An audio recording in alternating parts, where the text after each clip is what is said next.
How you all doing today? This is Gamer 1745. You probably already knew that. If you're watching, we're getting started. Here we're going to continue with our World Ablaze mod. Look at World Ablaze mod. I don't know. Yeah. What's this thing here? Okay. I guess we'll just get into making an episode here pretty quick.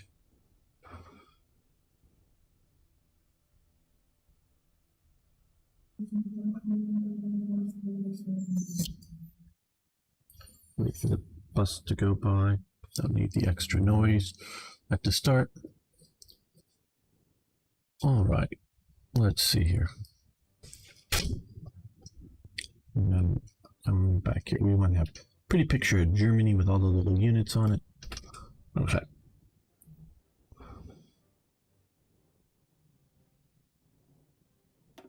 Well, fellow armchair general, this is Gamer 1745 here with my continuing playthrough of Hearts of Iron 4 with World Ablaze mod. Is this better than Black Ice? I don't know yet. I don't have a conclusion yet. But before we get into all of that, a couple of notes. One, just had again today, and it's not I see it, I don't see it as a problem from the viewers. Well, it's a problem for the viewers. This is not a knock or a bashing of the viewers for this question. Was they commented on my maneuver warfare video that I made, live stream. I'll also put one up in the regular. YouTube shows different things differently with live streams versus uploaded videos, so I will often re-upload some similar content. Which I've gotten this before. You want to try Gary Grigsby's War in the East? So I, say, well, we've got a lot of series out there. Some are hard to find with a link to me playing Gary Grigsby's War in the East. And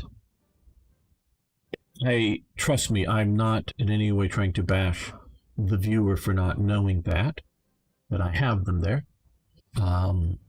Quite the contrary, and I do mean it's a problem for them in that they may be interested in it, and it isn't easy for them to find that it's there.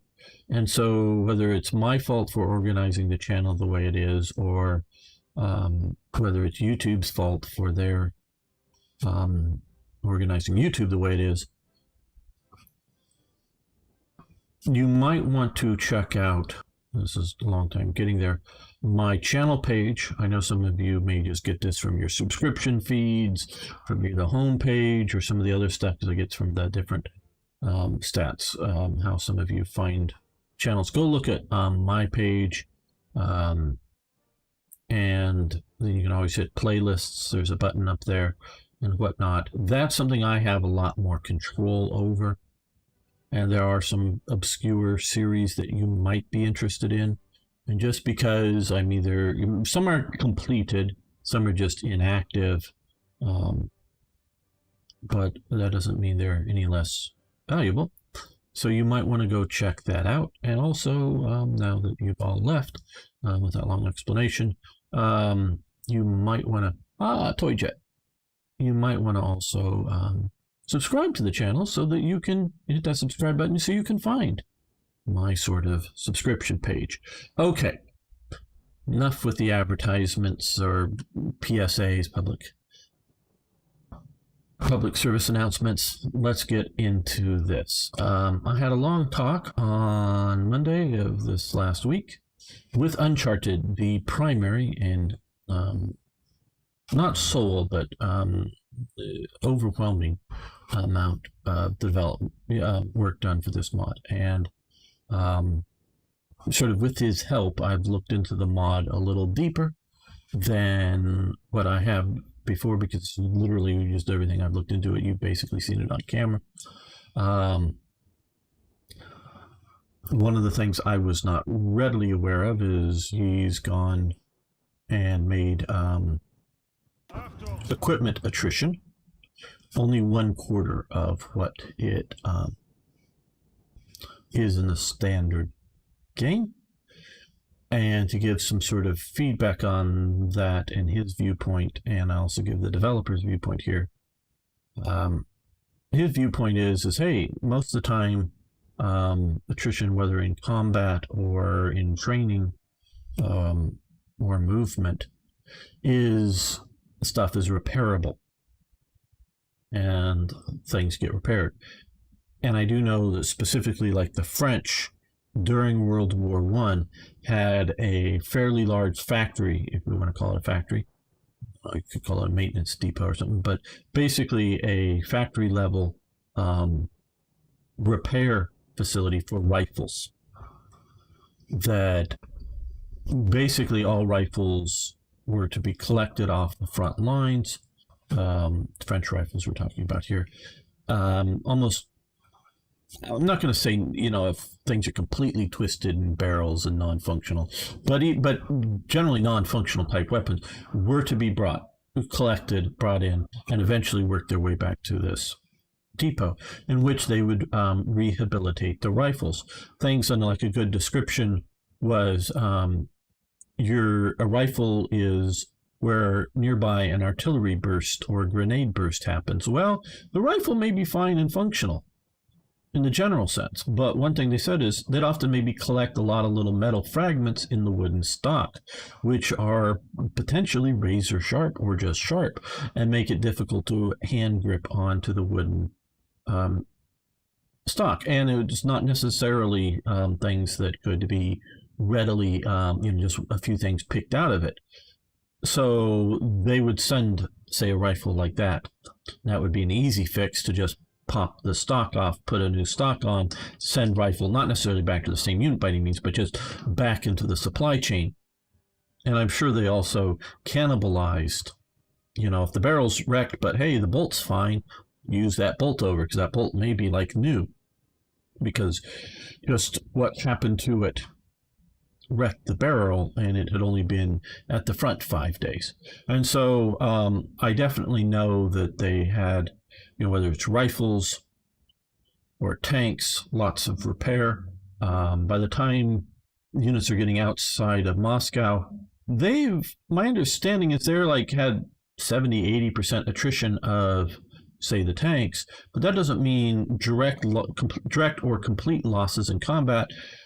And that they may be, the tanks are strung out in various field workshops along the line of advance that are getting transmission replacement. Whether the transmission was hit by a penetrating shell, that they're going to replace the transmission, weld onto a patch onto the hole over the hole in the armor, the hole in the hole, two different words, sound similar.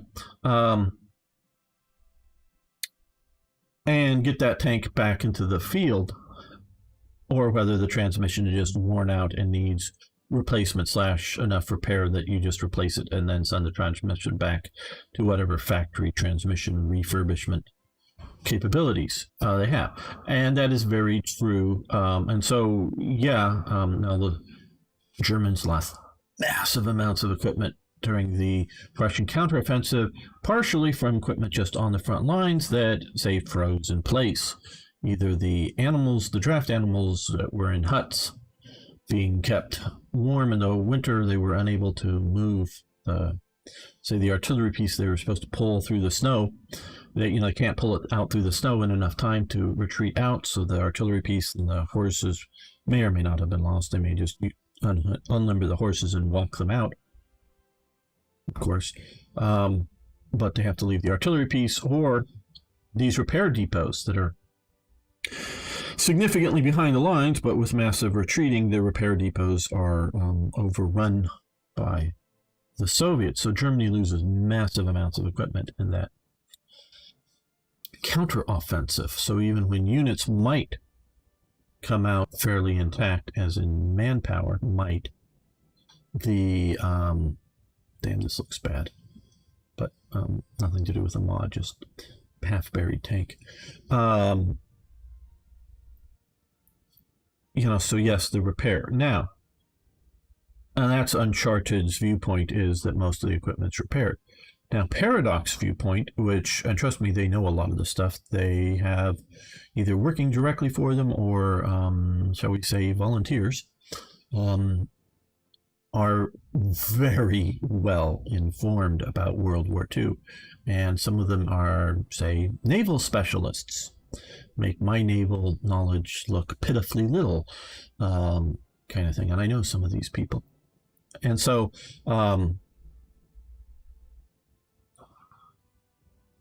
they're well informed of these facts. Paradox's viewpoint is, and I know this is taking a long time getting here, but is that, yeah, you're replacing the whole tank, but what they're meaning using is the tank is lost. Basically, you're getting a bunch of tank parts that are replacing the losses. So instead, if say you it figures attrition loss, and this is not combat losses, are just moving or training attrition loss or whatnot, of 25%. Let's just say, I don't know the numbers right off the top of my head.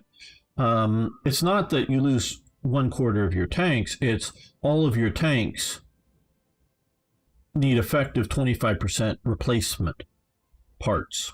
Transmission, road wheels, tracks, segments, broken pieces in the barrel or the sight system or whatever. That's sort of all evolving. So since they don't do supplies, which always sort of represented a combination of supply and replacement of equipment, they're just meaning, so instead of you're replacing the full artillery piece, you're replacing parts of it.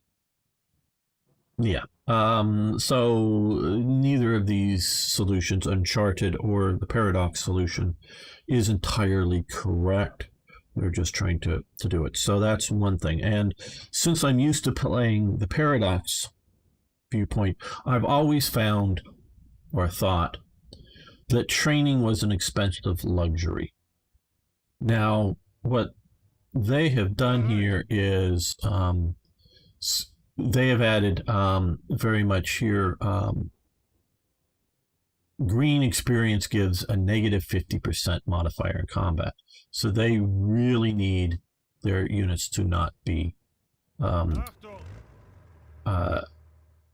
need to be trained. Now we can see here, there's regular, trained. Let's come up to here. We have veterans. My thought generally is to put them into combat and they will become veterans. 2 of these divisions are veterans because they've been in the Spanish Civil War, trained 0% modifiers, regular 25%, down to green. So that is something you need to be aware of with this mod. Excuse me, bump that. And of course, we're having a great audience because I've scared them all away with this stuff. Okay, we're going to, let's do it here and create another hired command general.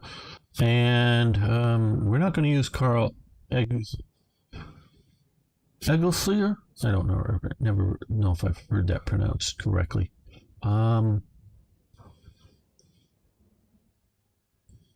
Well, do we have? Okay.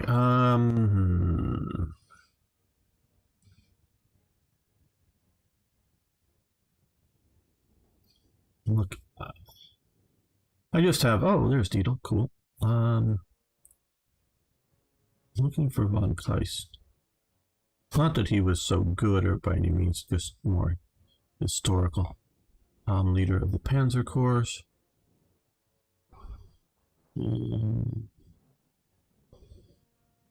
To promote up. There we go. 30 command points. Okay, we'll spend it. Okay.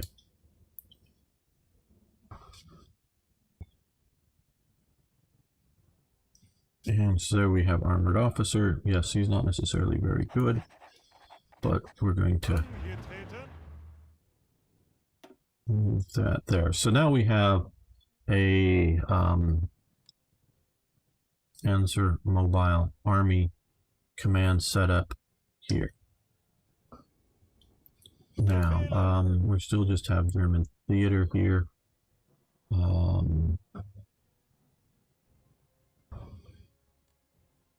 Let's create Mountain Warfare Command. And we will get Deedle. He's sort of my favorite Mountain Warfare guy. There we go. And he's pretty damn good. Okay. So we now have Deedle there.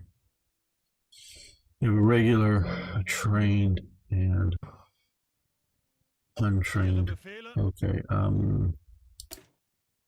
L division. Okay, that sucks. Let's change template. I think that we'll just change it over to Panzer Division. Yes. There we go. Now, unfortunately, this, I don't know why the Austrian army is considered green. I wouldn't. But I don't know, maybe they have some. And the Austrians did have a L division, which had tanks. Mostly Italian CVs, but CV-33s. So they sucked. And a locally built armored car. Okay, so that gives us 2 corps of panzers, 1 corps of mountain troops, and then various infantry units. Okay, let's create another. I don't know if we want to call these corps or armies. I don't like this. I like the last system, and I understand a lot of people don't like the micromanaging element of putting all the divisions into a corps. I came up on paper with that, with a good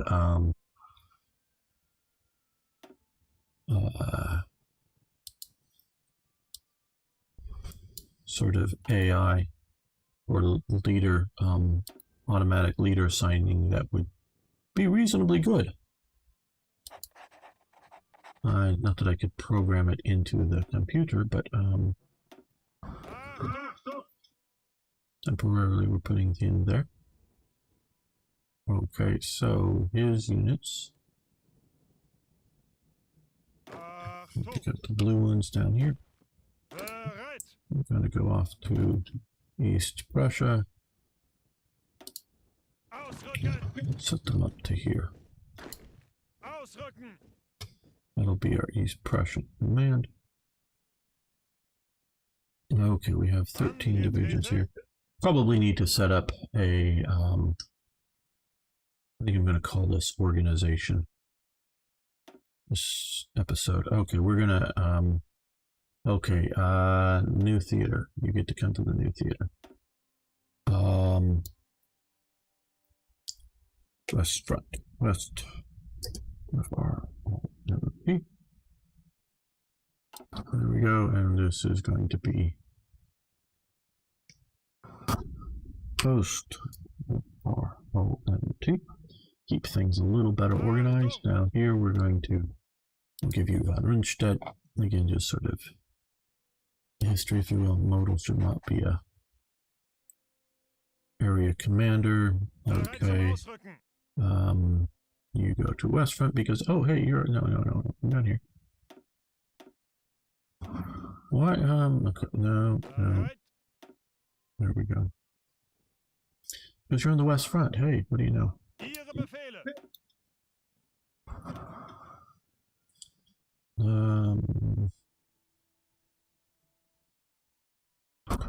Lots of panzer generals, very few infantry generals. Okay, and that is we're part of that unit. Now,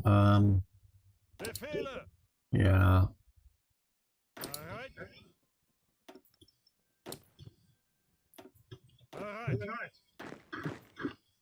Ausrücken! Achtung! Achtung! Ausrücken! Ausrücken! Ausrücken! Now, gamer, I'm going to have my dinner when I get back. I expect to see at least a pair of battleships or carriers under construction. No, we're not doing that this time. You know that. You know that. Sorry, maybe some other future playthroughs we will indulge your naval fetish, but not at this time. Ausrücken. But have a good dinner. See you when you get back. Bereit. Ihre Befehle. Achtung. Ihre Befehle. Befehle.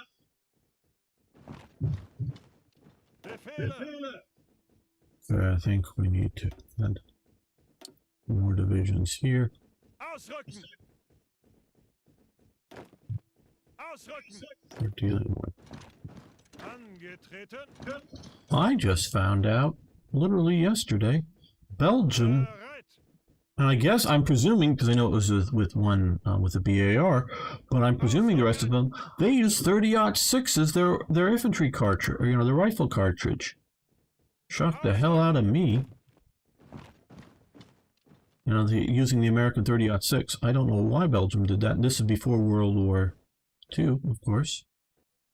With little or no American armies in sight. We need to go to our mountain port here.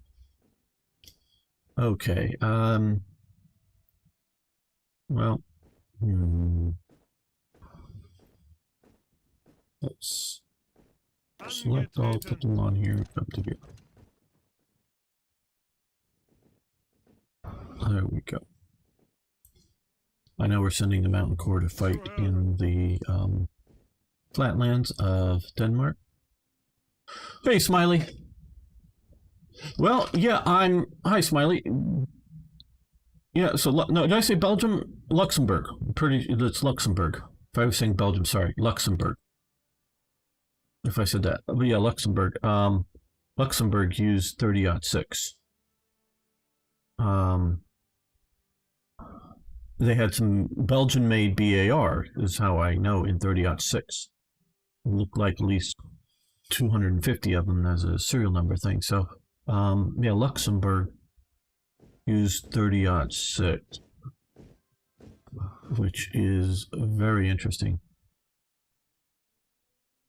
Yes, hello, Smiley. Good to have you here. I probably misspoke there. I'm looking at different things, thinking of whatnot, both the Belgium and Luxembourg. Yeah, so that was interesting. Befehle. And of course, Zuhören. after World War II, Angetreten. basically everybody goes Ausrücken. the NATO caliber. Angetreten. Say basically because we have the example of France not doing so.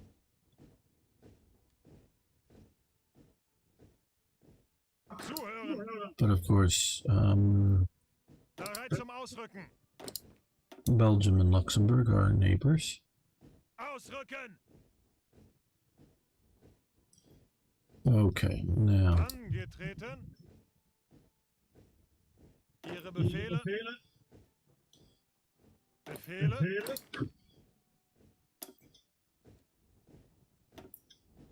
Ausrücken. you guys just moved there.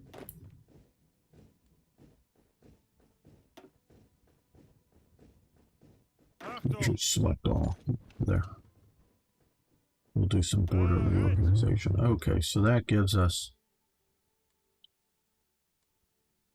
Well, let's select all. Let's move Angetreten.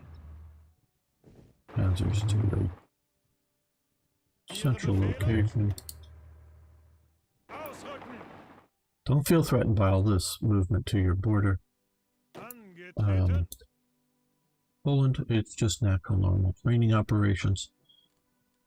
We're just preparing for, I don't know, Soviet invasion across your territory. Nothing to be suspicious about. Okay. Now, how are we doing with equipment?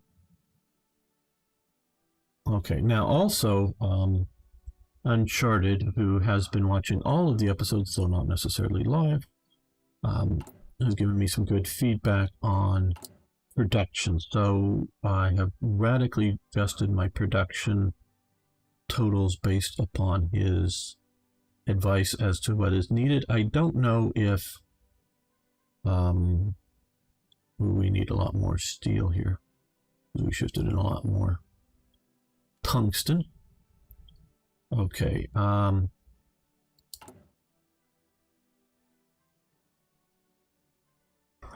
we don't need to reactivate aluminum smelters. Okay.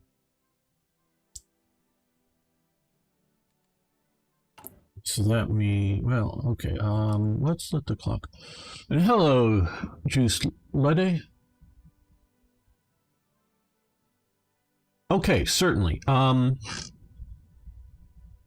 The simple reason is they suck. The battle planning system. They've gotten a little bit better. They've gotten a little bit worse. Okay. And I was talking to Uncharted, who's done actual AI programming in Hearts of Iron 4. Because they've added, if you will, the field marshal level above, or the army group level. I guess these are armies. Maybe I should call these armies and these army groups instead of corps. Is the way the AI evaluates the front line is by him, not by each individual army under his command. So meaning that if something is, say, weak up here, but you could, your defenses are weak here, but they're good here, they'll shift forces around. Or if this is hard to take, but this is easy to take, they wait till it comes here, and he can explain it better than I can. And so that the AI does very poorly. Broad front strategies, they often want to complete, like if you have a pocket, you can see this a lot. They've got, say, some pulls here in Poznan. They will want to wait to fully get units all the way around it and then push in it, when you can have 3 divisions here and a pocket of, say, 2 divisions here that they could just move straight into. It really sucks. You also can draw a lot of cool battle plans. And trust me, I've maybe not as much as any one of you, because I've sort of given up doing it. Is I can draw, good spearhead operations, and then watch my panzers spread out instead of keep going along the spearhead. I do know they have the spearhead function, which helps some of that, but it just really is not a good thing. It just really does not work. Now, I will at times, it's not a never. I mostly use battle plans when I'm playing multiplayer. It's rare that I play it, but I was playing as the British Raj, had battle plans for. Now, they do generally also work better in defense, but, and this is another problem with defense, but let's take here, for example. If I draw now you can do sort of fallback lines, but the AI cannot evaluate the idea of, hey, well, maybe we want to hold a more straight line here and not put single divisions, meaning, like, let's say they could hold a line along here that would be 2 divisions strong. Each province have 2 divisions, draw a line here. But by extending the line out to here, each province is defended by 1 division. Well, which is going to be stronger when attacked?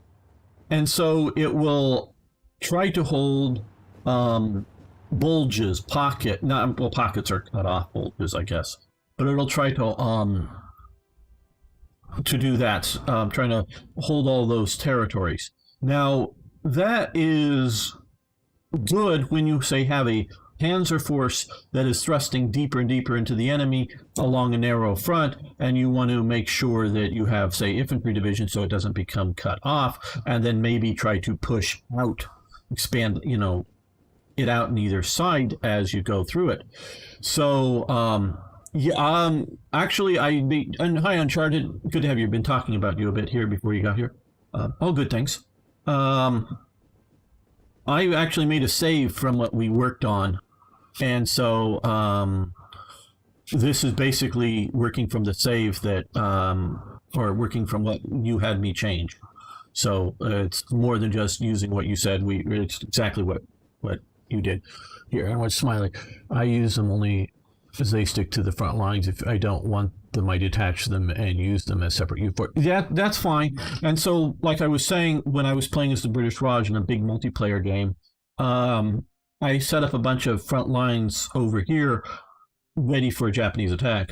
The Chinese player unfortunately defeated Japan, so my front lines never, my battle plans were never used.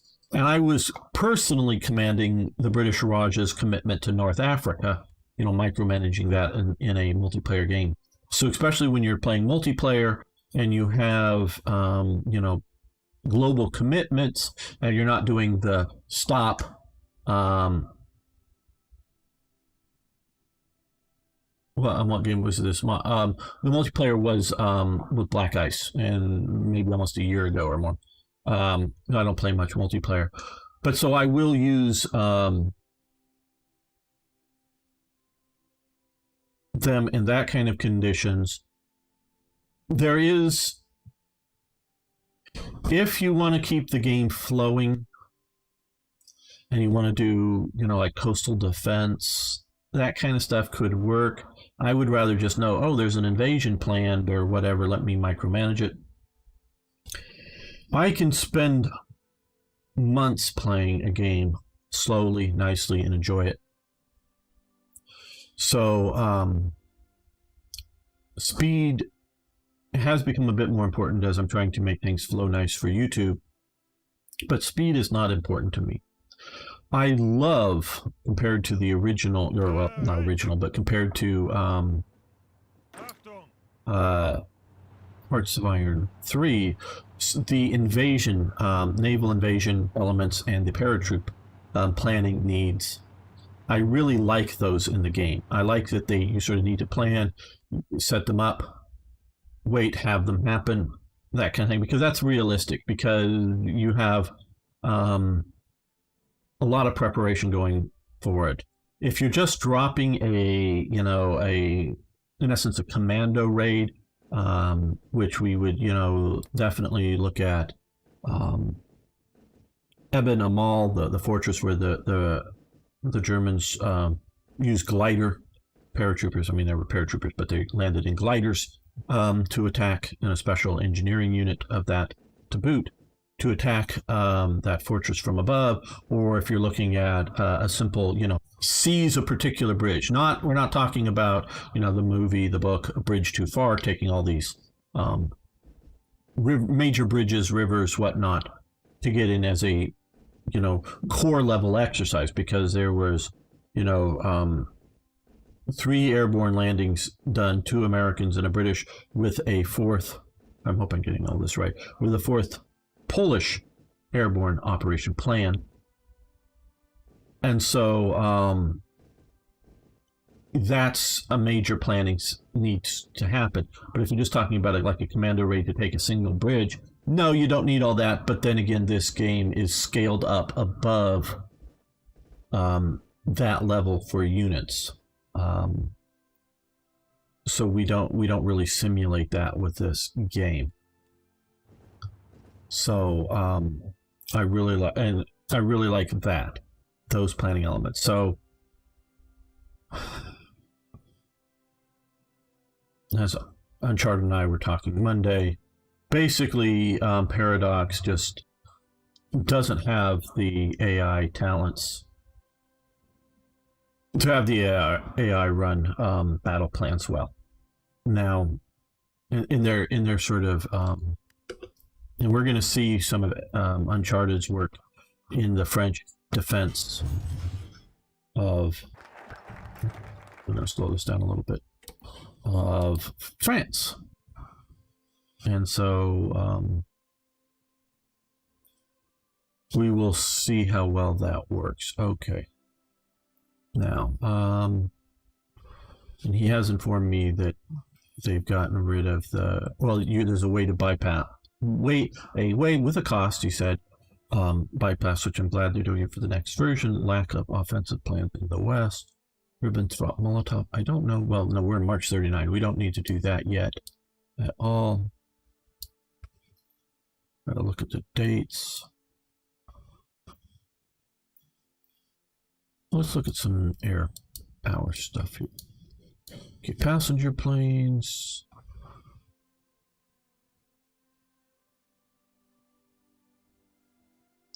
I'm not sure, Uncharted, since you're hanging out here, why you came up with passenger planes for tactical bombers.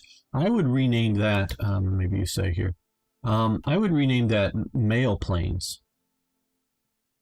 A lot of the bomber development, air quotes you can't see, I'll talk about that again in a moment, Smiley. If you look at them, they're very small, narrow, the tactical bombers, the Dorniers. They were publicly espoused as very fast mail planes. So, yes, the Germans did have Ju-52, the passenger plane, but I would say it's much more just, and this is an immersion thing, much more to do with mail planes than passenger planes. Passenger planes would definitely be more things like the FW-200, the Condor. What's Uberus Niche? Yeah, I mean, nicely simulates preparation needed on the smallest scale, a commando raid, intelligence gathering, multiple plans development. In the case of Germany trying to placate Goering's ego. Yep, there's some of that stuff. And yeah, on the tactical scale, for when you're planning a,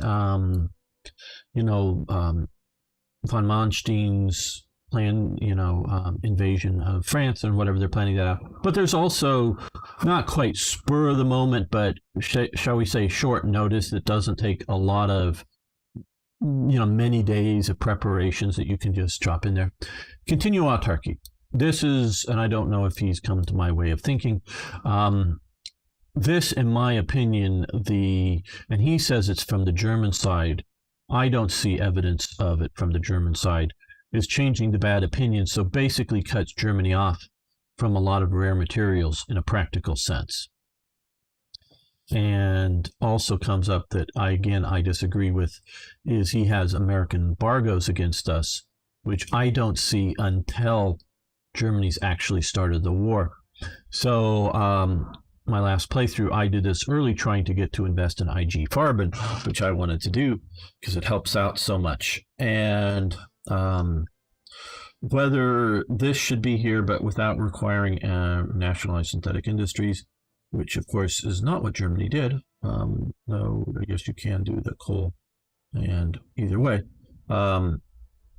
it's fine to have a historical, non-historical, whatever you say, options, because you're giving the player an option. Do you want to nationalize the synthetic industry or keep it in private hands? Okay, so I disagree with all of these penalties.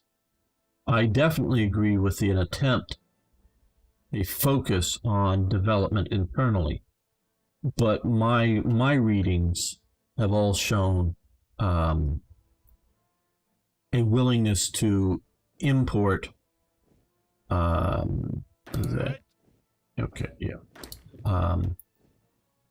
import foreign resources if you can't get them locally.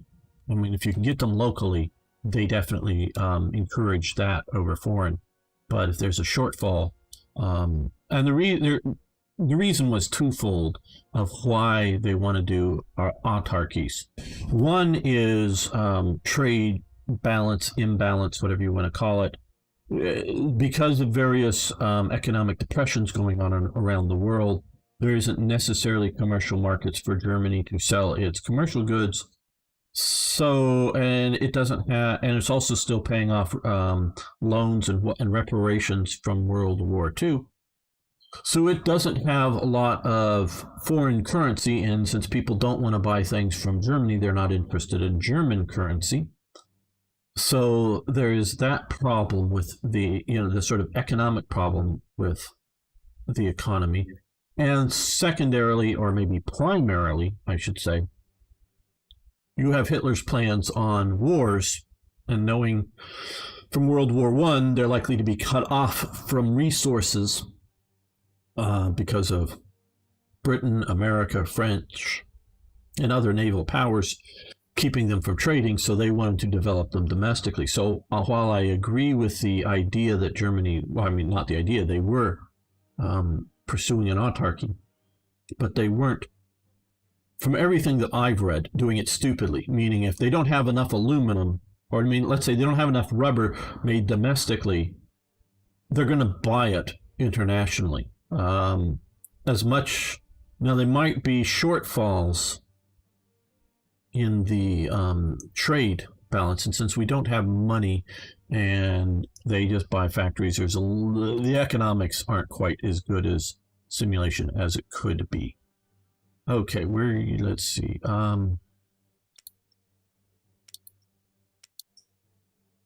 Okay, what we're going to start a production line of these because I want to. Okay, so what we need to do is steel and tungsten. Steel. See, again, embargoed by the US, I don't see that as happening. Now, maybe the Molotov-Ribbentrop Pact would help that. I guess we can get this for just 2 civilian factories. Again, partially why I don't like, another sort of reason why I don't like the Reich Commissariat idea here, because there really isn't even that level of need to trade or buy. Tungsten, do they have any tungsten in their Reich Commissariat?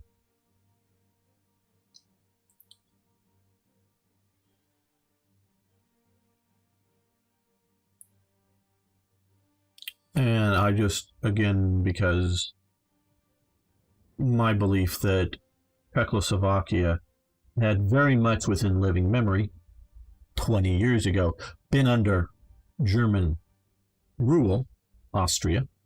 It's not a difficulty. A lot of people read an article, it's many years ago now, in the 20s, in the first half of the 1930s, if not up until the German invasion, Czechs living in Prague often spoke German to each other as a social status situation in which to show that they are of higher social status, meaning they know German. It is definitely the language of the intellectual or the industrial technical fields in Czechoslovakia is German at this time. So German is not foreign to them. It may not be their Czech language. Now German becomes unfashionable as time goes on, particularly with the the Sudeten threat and then whatnot. So they stop as a sort of, hey, we're superior, we speak German. Not because Germany is superior or whatnot, it's just we are the educated.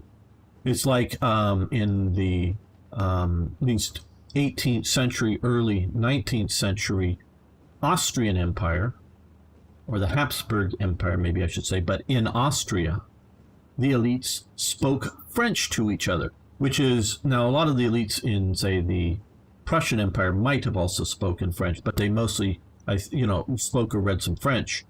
I don't know on individual education, but it was described that the Austrian nobles spoke French to each other and German to their servants.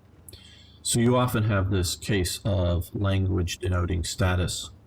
And so this is why, partially why, a Reich Commissariat moving into, say, the Ukraine or some of these other areas where you don't have a legacy of German being used, it's not immediate integration, where you have near immediate integration by the Germans coming over it. Yes, this is Moravia, and these two are Bohemia. And Bohemian and und Moravia is sort of put together as not as a Reich Commissariat, but that's like just a title here, but as a protectorate. So, and they mostly called it a protectorate, mostly to try to placate the West. And that is another element here, where I would argue greater integration into Germany than a protectorate. And that is partially why they create the general government for Poland, is to go, hey, we're not really conquering all Poland, we're just taking back our territory, and we're setting up a, air quotes, protectorate, the general government for the peoples of Poland. It's as much for external image as it is for internal image. And so, and I have been informed that this will go be annexed straight into Germany. So that's how I would call this here, even though by name they didn't do so. It just because this area, again in living memory, had been Germanly governed. So just my arguments for this stuff. Okay, so that is why I'm not yet ready to cut off my nose here. That's why I'm not doing that. I'm planning on doing that after the war starts. We're going to do Luftwaffe expansion of some sort here. That would help with that. Improve the Enigma. Aerial performance. Oh, we should do this. Okay, 7 days. Now, we still have. Well, let's build more factories here.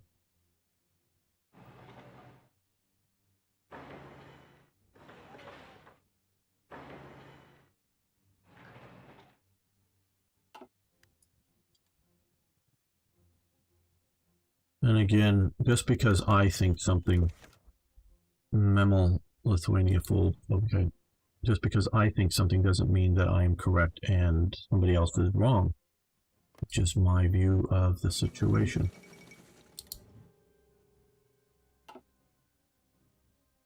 Naval production. Well, I'll let you see it. You're not going to like it. Submarines!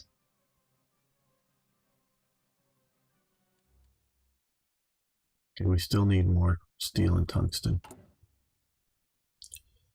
Okay, well, we can get Portugal for now. And steel. Now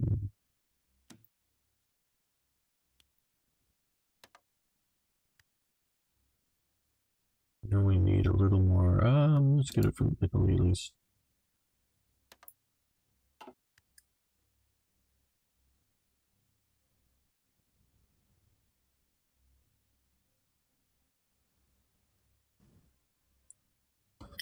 We're not doing a naval strategy. I don't expect this game to be played. If we go in and crush the Soviet Union, great, through this series, but that will probably be where I stop this series. Just because. Okay, so got some research there. Okay, yeah, we're still well and early.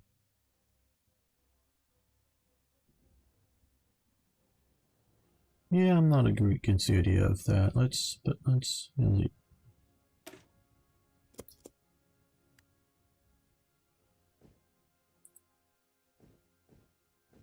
And although I could, of course, Bereit zum Ausrücken. Achtung. Bereit. Switch to producing big stuff now. I just don't see a need for it. Bereit. Ausrücken. Bereit zum Ausrücken. Angetreten. See how that goes. Dealing with the border here.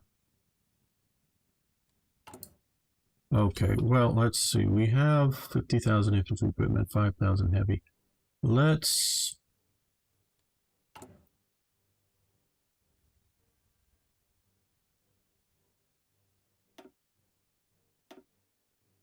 add some units there.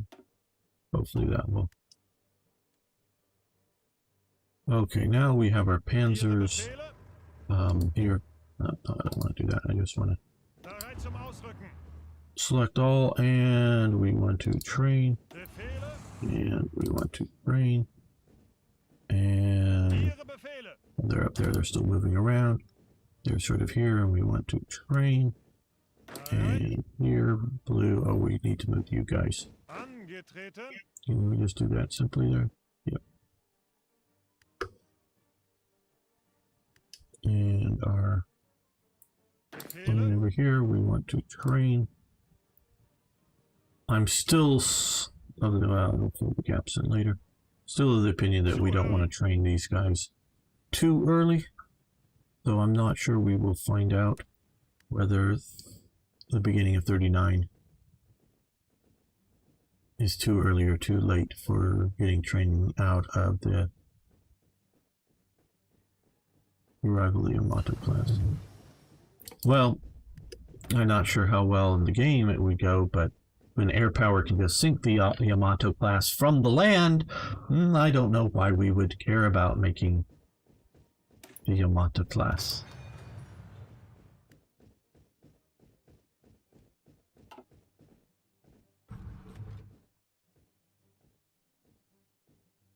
Seems almost as if you wish to make your big structures for big structures' sake and not for their functional capability. Ihre Befehle. Bereit. Befehle. Well, Zuhören. that very well may be true. Ausrücken.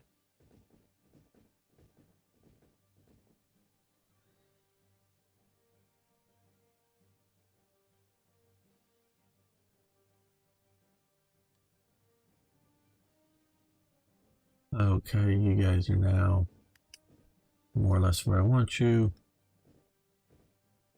Befehle.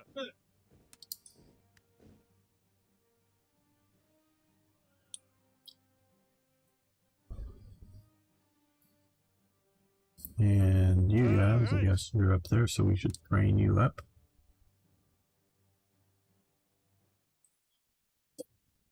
Hello.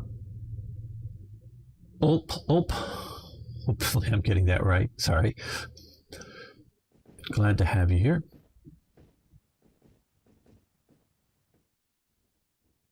Okay, our Zuhören.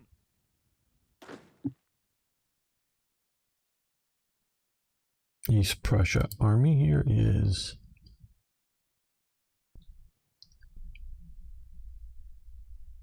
yes, they're impractical and cumbersome. 500mm guns, however big that is, I don't know. I measure guns in inches when it comes to naval guns. Why aren't you training? Why aren't all of you training here? Okay, let's Ihre Befehle. select all. Now hit train. No, training now. There we go. Britain and France announce an alliance. Award air contracts, light aircraft, Fallschirmjägers.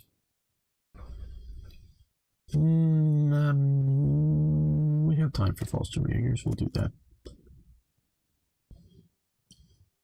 19-inch guns. Okay. Certainly, Jason West. How you doing? Okay, this is based on. Okay, Uncharted is gone, and these are specifically set up. Oh, well, I have not. Oh, I have not changed these. We need to change these. Okay. You want 30 combat with divisions, not 31. I've gone too big on this. So what was the advice here to you still around, Uncharted?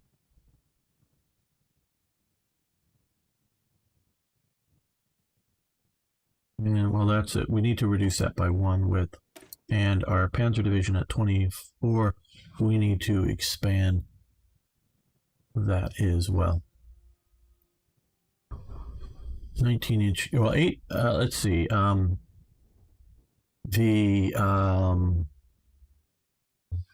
new what is it?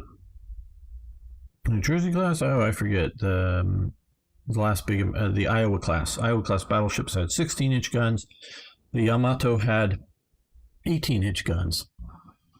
So we need to do this.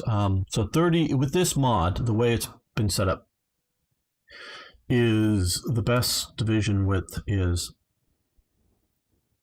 30, not 31, not 40. What was the suggestion to change combat width? No. Going down, I think maybe it was an anti-tank weapons. That would do this. So let's do that. Do we have enough anti-tank weapons? No, not nearly.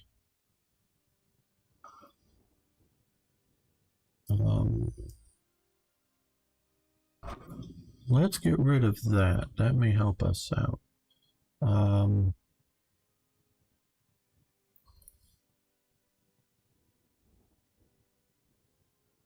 Let's just remove that. Okay, well, I'll cancel this. Let's remove that. I just want to remove that. That should dump a lot of anti-tank weapons into our reserve pile.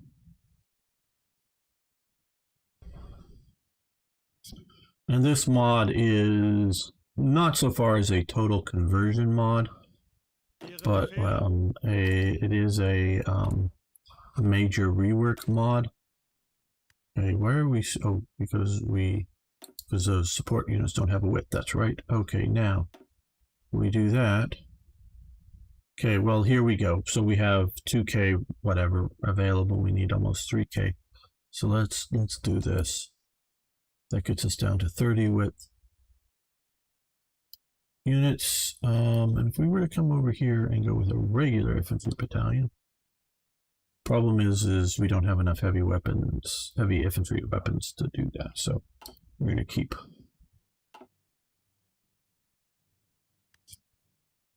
light as a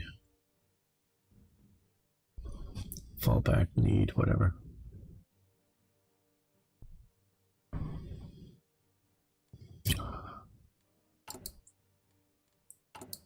So we have finished up most of our radar expansion. Okay, we're going to end the episode, not the live stream. You guys can hang loose. But those watching later on YouTube, thanks so much for watching. Thanks for liking the videos. If you haven't already, please subscribe. And I'd love to hear your comments. Please post them below. See you next time for more, yes, more Hearts of Iron. Okay, guys, I'm going to grab a Coke, and I'm going to be right back, and we'll continue this.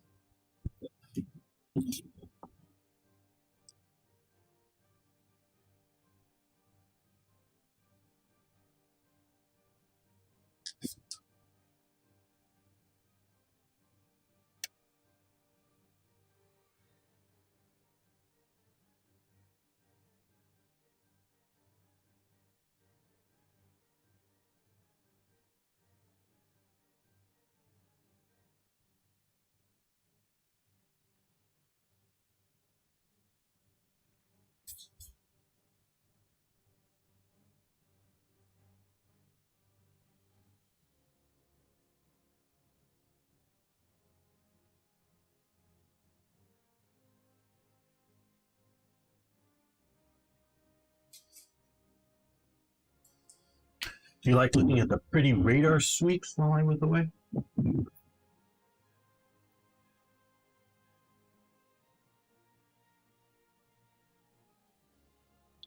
Now, mentioning division makeup, let's... Okay. Well, before we get started on another episode, let's look at our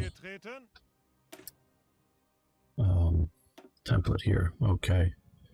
Now let's look here first. We have... Keep clicking the wrong thing. We have the... Okay, that's the better one. And this is the inherited Austrian one. Okay, so...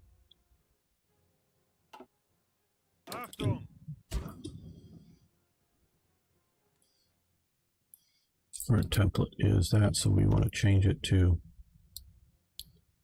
that. Okay, good.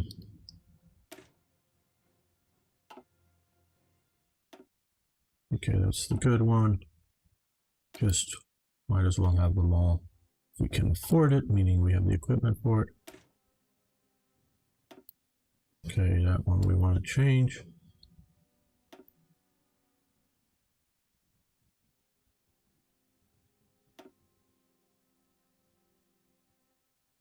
Yeah, okay, I guess. And for some reason it isn't changing the support in the template there. Okay. Are we? I don't think we are. So let's see about. Oh no, we do have one. Okay, so. But we can also look at this.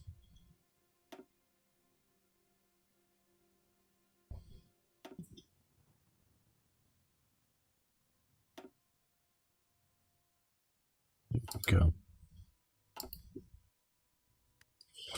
Improve that a little bit.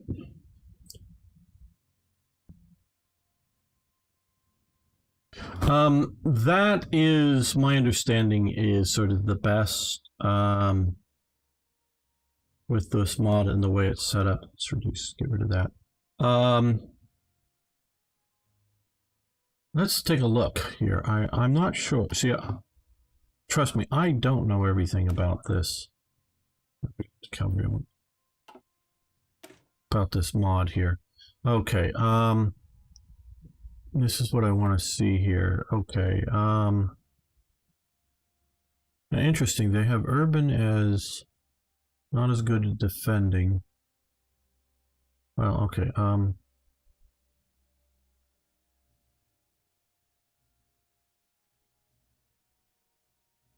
jungle movement. Yeah, okay, so this light infantry is not light infantry. This is, as best as I can tell from looking at this, I know I'm just saying it isn't what it says it is. It isn't. What this is infantry without support weapons. So keep that in mind. There is a difference. The Germans called their light infantry by World War II Jägers, which basically means hunters. And the Jaeger troops in Germany were considered elite. Not quite as elite as the Gerbs Jaeger, the mountain hunters, but it's considered elite units. And in other nations, whether they were elite or not, particularly thinking about the various Askari type units that were moderately well trained in Africa, that they are often specifically set up for like jungle warfare. And it's, yeah, they're lighter, partially because moving through the jungle and fighting in the jungle with heavy weapons is actually a detriment. Having a bunch of Vickers machine guns, like the British used, in the jungle, being not very flexible and sucking up lots of ammunition if you use them like you would out in the plains. And obviously Africa has plains, it has mountains. This Kilimanjaro here actually has snow on it, at least part of the year, wet at the top. So it's not all Africa is jungle, of course. But you come into some of down here, which is sort of jungly. They're calling this forest, I guess. But this is more jungly area. And of course, in here, jungle. Moving the supplies of ammunition is more difficult. Plus the idea you don't have large open areas where you have large beaten zones that you want to keep firing those Vickers machine guns, firing, suppression. Bren guns, or like the MG34, which is a sort of a universal, short burst close in is what you want.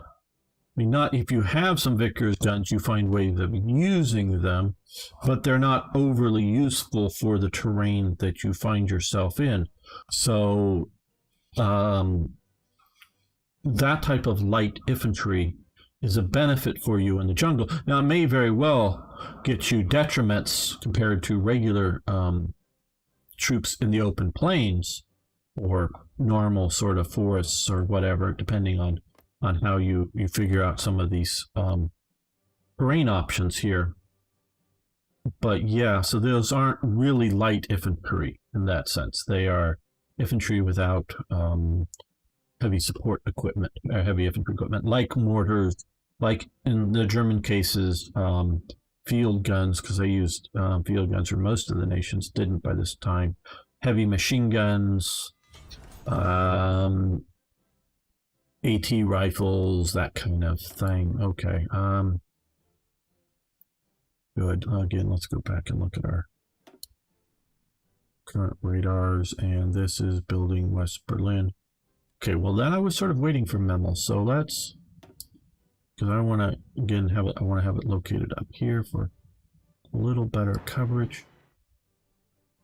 Now those are now level 2s in most of the slots there for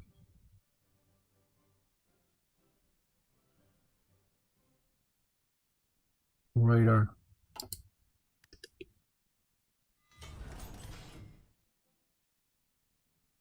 Only air operations could be radially done like the radar. That would be wonderful.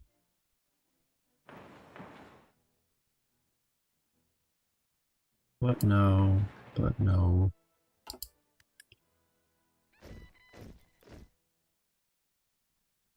Very good. Now we have our internal areas covered. So, not that we got everywhere covered, but we got a lot of the first line we're getting with that there. Once we, get something up here, I want to build to the north. And again, we look over here, construction. We can't build it in our protectorates because our protectorate doesn't have the technology that we have. And my understanding with the protectorates, here, again, another thing, and I know I'm bitching on about this, and I hope Uncharted does watch this because I'm still bitchy about it. Salty, as they want to say in the modern world. The protectorate doesn't necessarily have the same levels of technical advance. So the amount of military ICs, civilian ICs, resources coming out of the protectorate won't be necessarily, because I don't know what, well, maybe we can look at it and manage protectorates. Let's see, let's Reich Protectorate, Slovakia. Guess we can look here until, I don't know, does it allow us to see what, I know we can see aviation, oh God. See, this is the problem. I know this is a generic tree. I mean, this here is just dooming any sort of agreement I have. I am even more so. Uncharted, what the hell are you thinking? And I know this can be programmed in, but I know this is low priority. I hope you do watch this, whether when you watch later or whatnot. But each of these little protectorates, and I'm not talking about necessarily needing to get its own focus, its own focus tree. That is not what I'm. It's low priority, and then that. But why the hell would Germany want them to do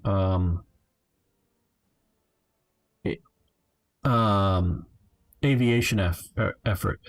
Air bases in Prague? Cool. But I don't want my protectorate to have any air force because Czechoslovakia had no armed forces. I don't want them to do bomber research or any of this other BS. I don't want them to have any land doctrines, any armies. Now, I would like them to have, so even if you're going to have this, I would like to have them do the construction things. That's about the only thing they should be doing. I don't know if there's political whatnot to go down. They could go down the fascist path, I guess. But it's mostly all of this stuff. But Czechoslovakia was contributing technologically to Germany. People don't realize this, and a lot of Czechs don't, after the war, want to acknowledge how much they actively collaborated. They actively developed new weapon systems for Germany, just because that's what their company, factory, whatever did. They built artillery pieces. They designed better artillery pieces. They built trucks. They designed better trucks. Germany had them produce some of the better trucks. Maybe not quite in huge numbers, as in like tens of thousands of trucks, but in the hundreds or low thousands of trucks that were really, really good, great for running around on the Eastern Front. Tatra, I'm thinking particularly. They did some of the most innovative truck design in the world under the Nazis. Not because they were Nazis, or not because they were some sort of Aryan superiority. It's just they had some good Czech engineers that were doing some good designs. Now, Tatra was, well, maybe it was German, because they are in this part of Czechoslovakia, in which the majority of the population is German speaking. But the Bruno Arsenal here, which was doing some of the artillery research, wasn't particularly German ethnicity. More back as in Czechs who might speak some German. So, yeah, this should just be Germany. Now, that doesn't mean I'm right and he's wrong, but I'm right and he's wrong. I'm just not going to personally accept arguments that Czechoslovakia should be a Reichskommissariat. The general government, yes, that should be a Reichskommissariat, absolutely. And it should be programmed to go down industry and political almost exclusively, because they're not going to ever have an air force. They're not going to ever have an army. At least general government. I don't know about out here. Ukraine, they did have an army, though they wouldn't have an air force. Okay, though once I go to war, it's not going to matter, but we'll just continue to dominate Dutch trade. And we can improve something here. Okay. Ship designer, theorist. I don't really care about either of those, because I'm not planning on doing rockets or military high command. Well, since we're doing a lot of training right now, let's reduce attrition even more.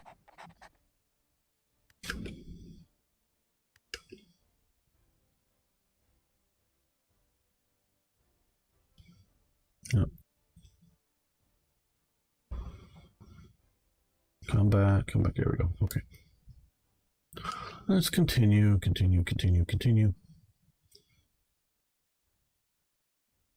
So, no to this. This is wrong. Yes, historically they had a protectorate, but much greater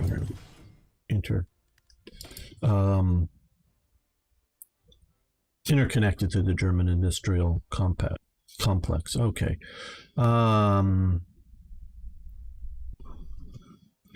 We've got that. Well, let's look. Do we have needs? We have needs. We have anti-tank needs. Where is our anti-tank weapons? There's our anti-tank weapons. Let's do at least 3 more factories of anti-tank weapons. Once we get them.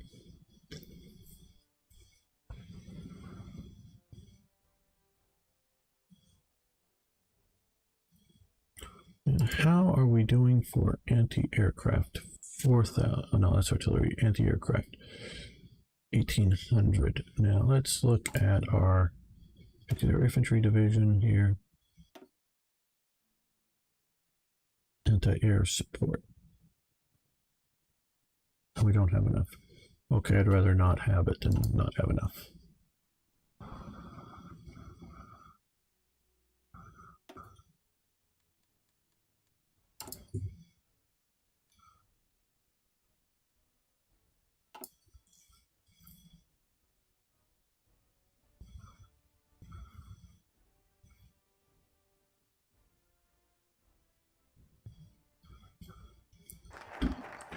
Okay, Fallschirmjäger division, cool.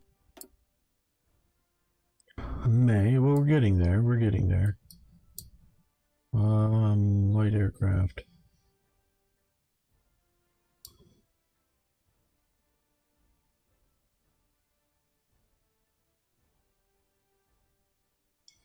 "25 days. Let's go with tight doctrine.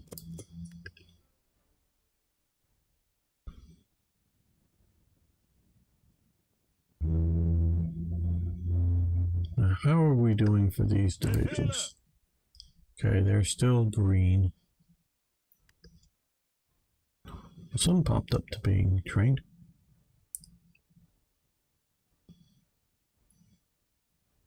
How is the name of color mod? I don't know what that mod is, unless you're... Hello. Svenovich. Sorry, I'm butchering it. 98. Don't know what you're referring to. Hi. Okay, not that I'm trying to be dense or anything, I just don't know. Okay, time to research production efficiency, gain growth. Yes, we like that.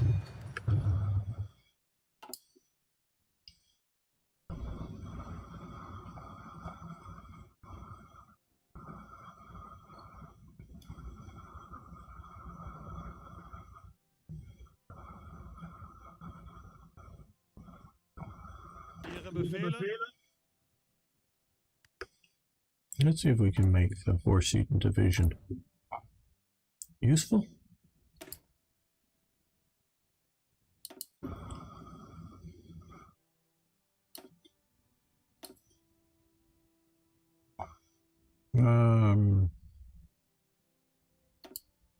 Support artillery and that, yeah.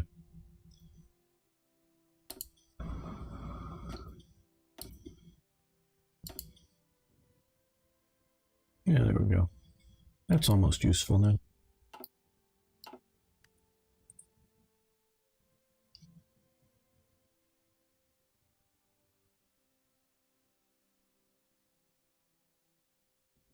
Some oil, high soul XP. Yeah. We could do more of a stockpile of oil, I know. Or fuel, I should say. Okay. Well, I don't know if we're gonna be researching the text for sure.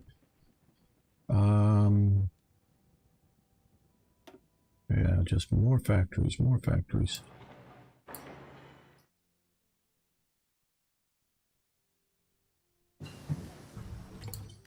Blitzkrieg, lovely. Okay, so we can't pursue down here at the moment. We've got to get 2 of these before we can go to level 3. So we're going to come over here and I'm more actually worried about rubber right off the bat than oil, so we're going to go rubber first.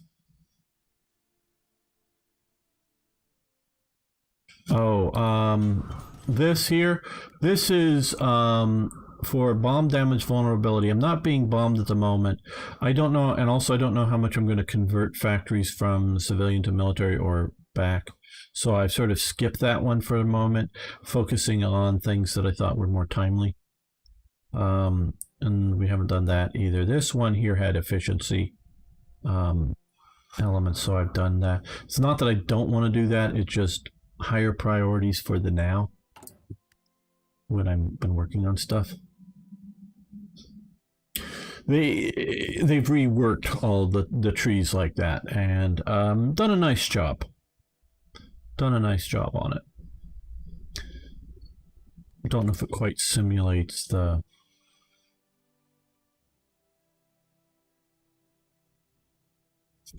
difference in production design types between Germany and,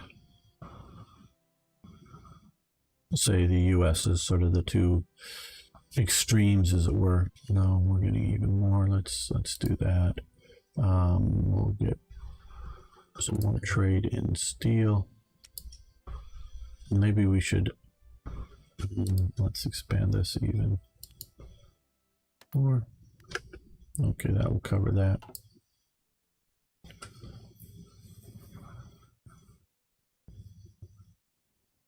How are these divisions? Okay, they're getting to being trained. Okay, so all these are trained, so we can stop exercise. Okay, down here, let's look through this. They're all trained, so let's... So I don't think you can go beyond trained. I mean, somebody can correct me if I'm wrong. Please do in the chat or later. I don't think you can go beyond trained with training. Well, maybe you can go to regular. I don't know. Okay, I guess we can go to regular. I didn't know. I thought it was just a trained. They've still got some untrained, and they're okay. So no, although those others might have been regular divisions. So let's stop you and our Panzer Force. Okay, they're still could use some benefit, and they still have the Schnell division training. They still need training, and they still need training. And okay, we gotta wait till 80% is done, but they can get deployed.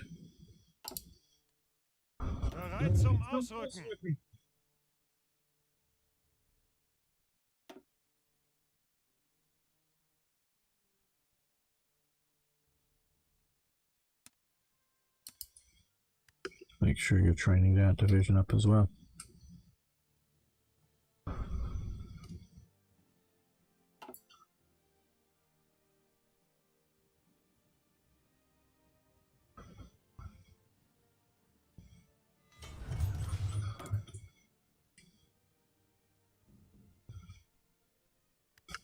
Yeah, let's tack on another level there. Sort of get that greater area covered. And then, yes, more factories.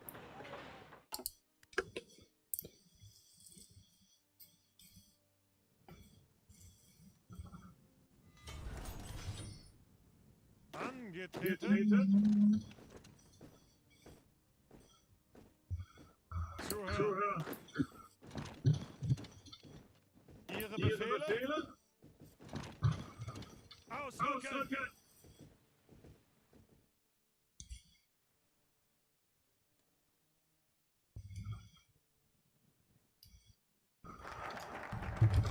Okay, that's good. June. Now we'll continue to develop our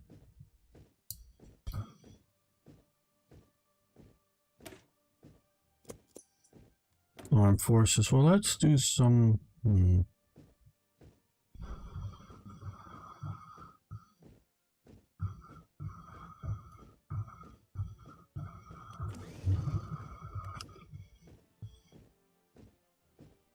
what is different from Black Ice? Almost everything, Martek. I mean, literally almost everything. From the way the units are you know, the with the idea of medium tanks and support tanks, all kinds of things are different. Almost everything. The map is different.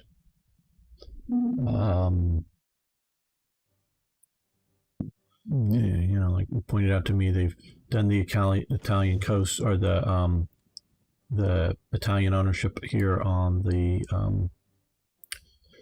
uh, Yugoslav coast better.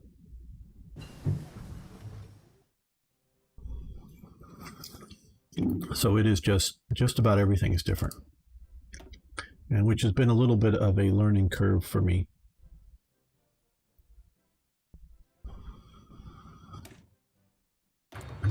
Tech trees are different. The national focuses are different.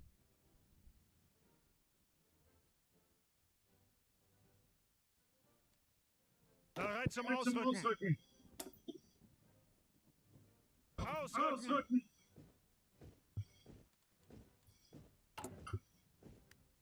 Okay, we can deploy all of these, so we're doing them.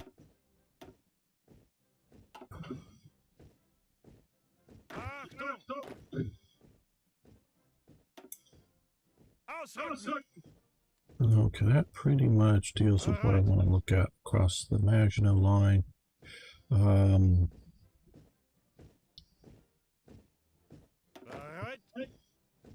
let's just grab these 5, give them to him.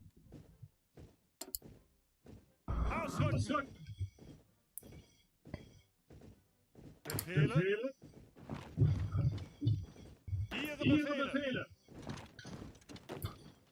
Ausrücken.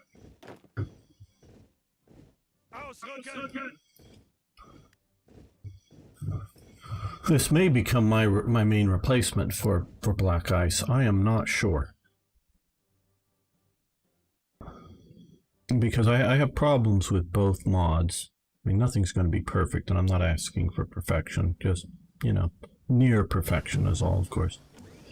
Okay, MP38.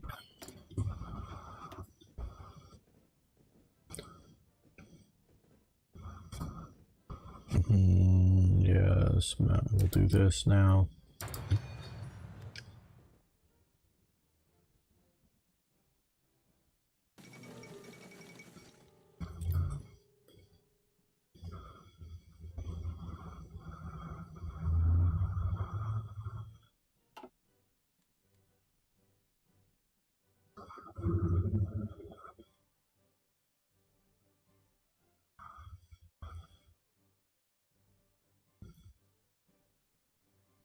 Okay, let's just save this just because I can come back to it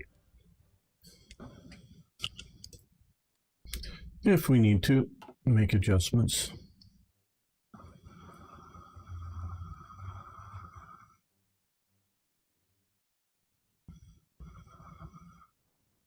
Befehle.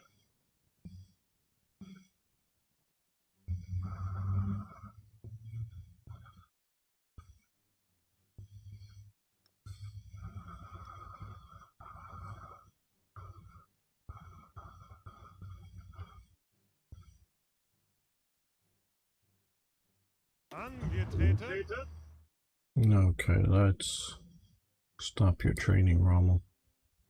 Bereit.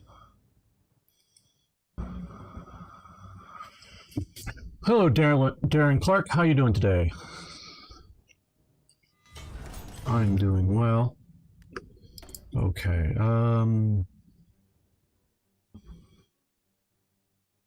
I think we could use some more steel factories because we're importing steel.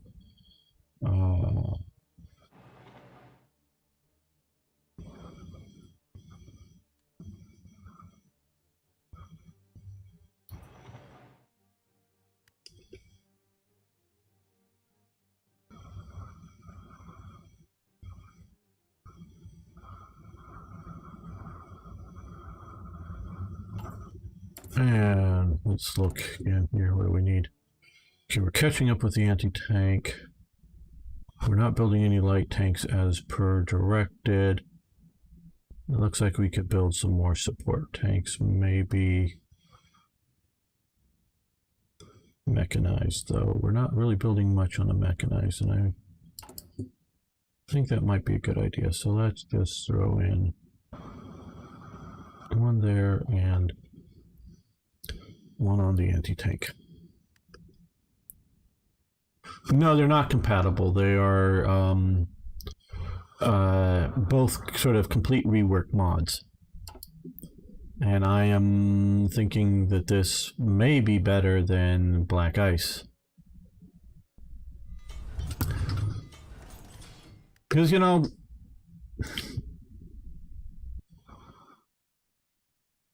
I know some of the people, and they're good people that work on Black Ice, but they inherited a name, and at start they were led by the same developer, Panzeroo. But they have, in my opinion, this is my opinion, they have gone off the rails from Panzeroo's vision since he is no longer working there. Now, they have absolutely every right to make the mod they want to. I just don't know whether it deserves the name Black Ice. You know, so I'm disappointed in some of the directions they're going. And they don't seem to want to rethink their directions. So, yeah, I'm not, as you can tell, best pleased. Okay, let's look at our resource needs here. Lots of coal, we have that. We now have more steel. Okay, well, yeah. I guess we should change this up to this. Well, that was a massive hit. Okay.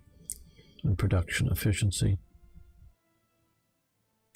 Might have been better to start a new production line. I don't know. But now that that's sort of done.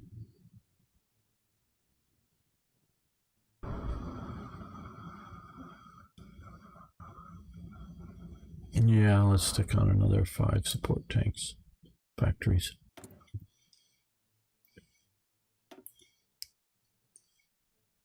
So everyone knows the Black Ice name, if you will. No one really knows, I gather, because I hadn't. The World Ablaze mod name.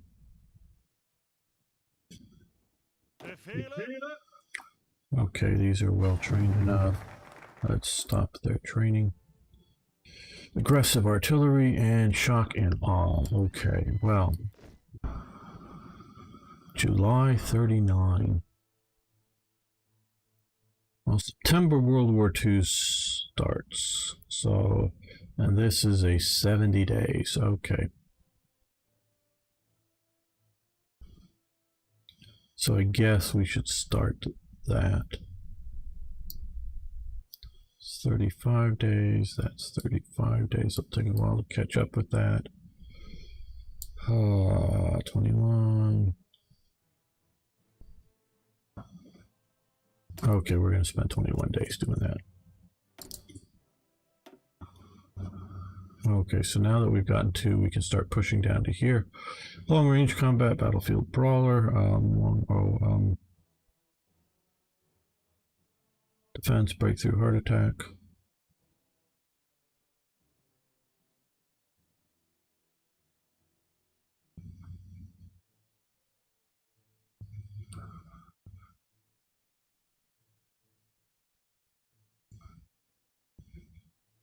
Let's try that.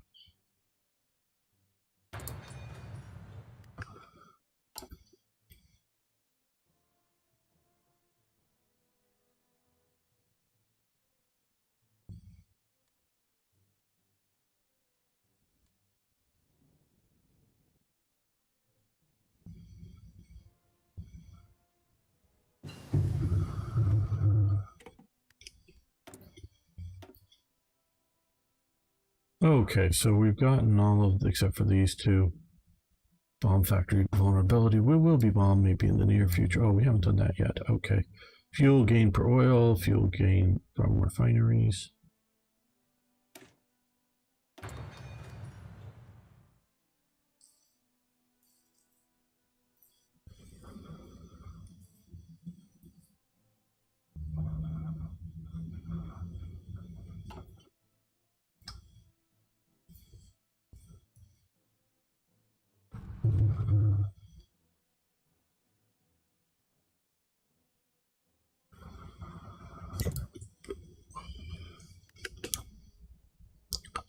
Yeah, I don't like some of this stuff here still.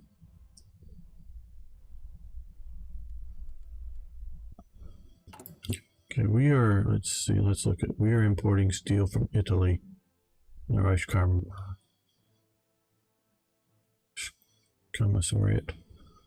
And we have iron, so let's see if we can reactivate steel mill here.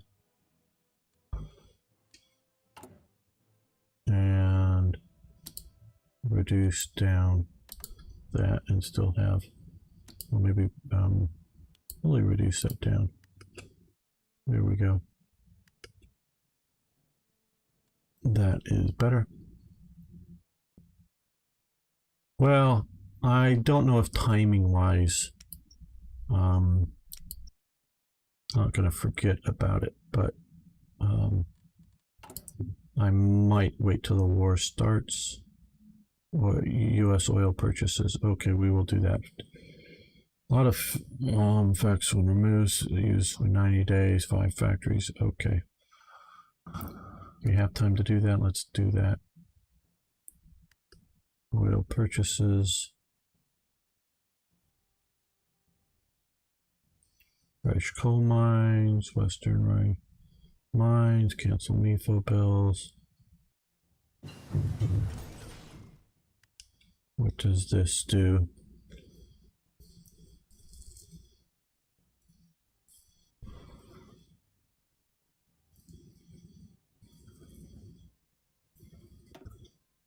Oh, I don't know why we would want to do that for the Reichskommissariat. Okay, artillery overwatch, nice. Well,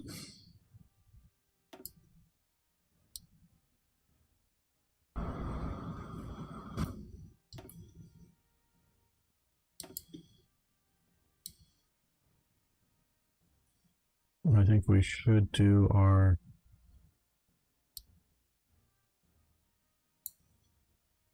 meal model 109s. I don't have a Patreon account. Thanks for the question. I will set one up at some point. I just haven't yet. But thank you so much. Okay.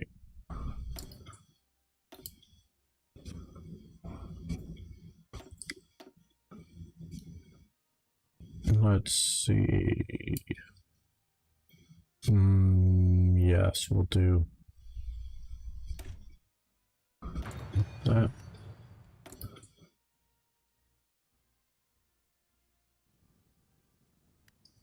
Okay.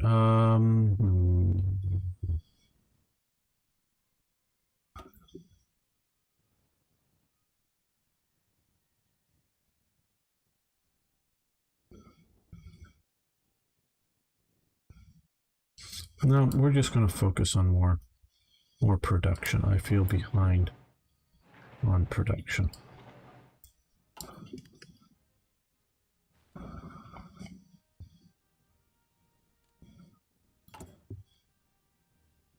Also, well, that looks like a pretty good division. Okay, see, let's train one of these up. We'll set the location here in Berlin.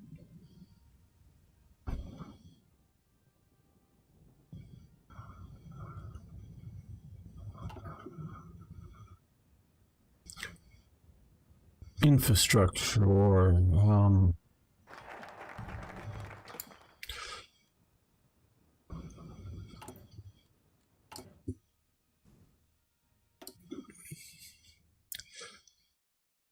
I don't know how much it's needed for this parts of Germany. I know it affects supply and whatnot.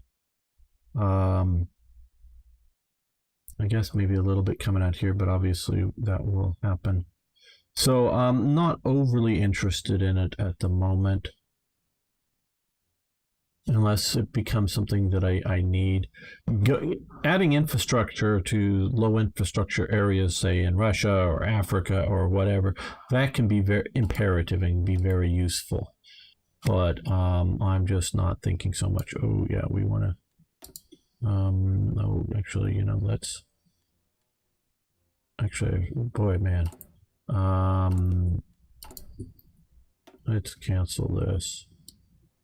Oh no, we're at a 50% bonus. That's right. Yes. Okay, we'll let that continue. That 50% bonus there.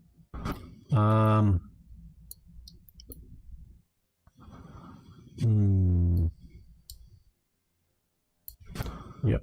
I guess we're gonna go here. 70 days.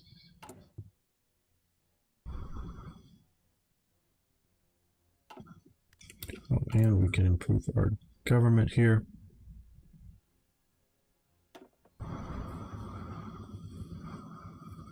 We will be attacking and defending with lots of infantry divisions.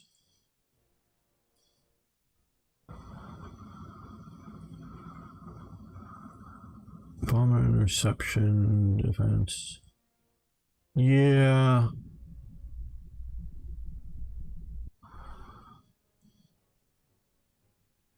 Okay.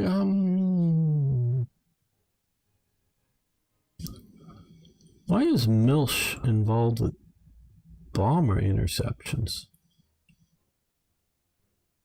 Milch is a production guy. Production.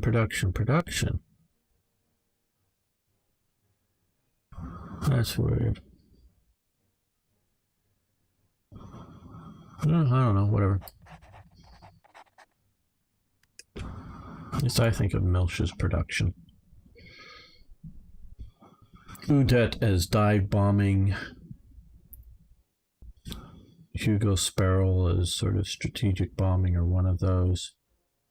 Befehle? Zuhören.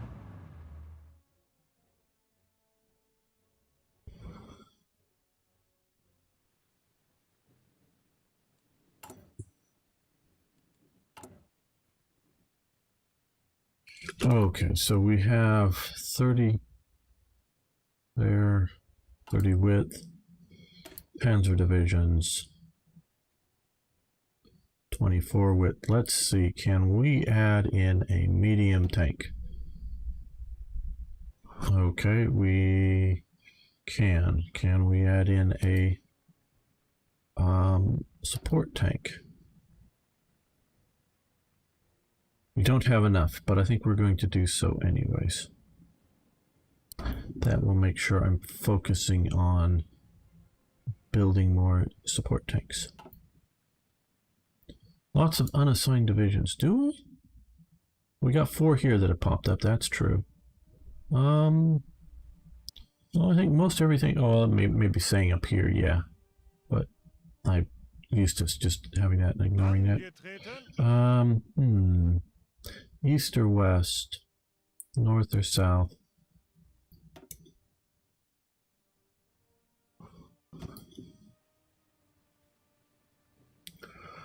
I'll send you over to here. Ausrücken.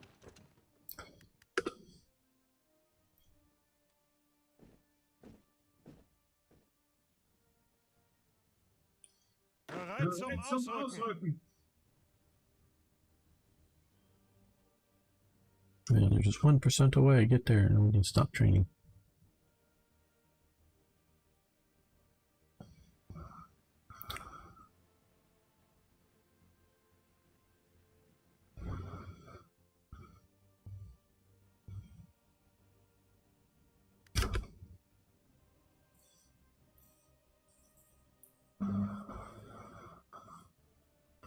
Some of these I'm just so used to seeing up here that I just sort of tune them out. Maybe not for good. Hello, Dr. Mischievous. How you doing today? Yeah, I'm not going to add any. We're going to work at a slight deficit there.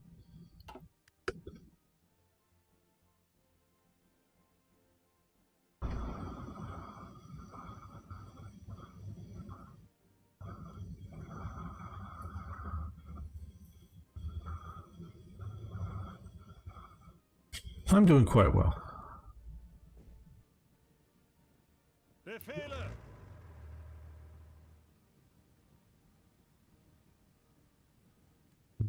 we're going to stop your training. I noticed Schnell Division isn't Bereit zum Ausrücken. fully equipped. Ausrücken.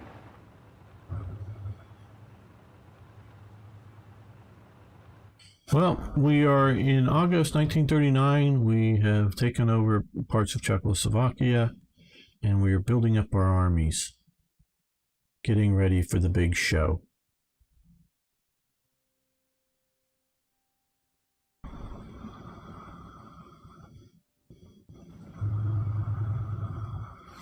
And mentioning getting ready for the big show, let's look at our logistics here and specifically air units.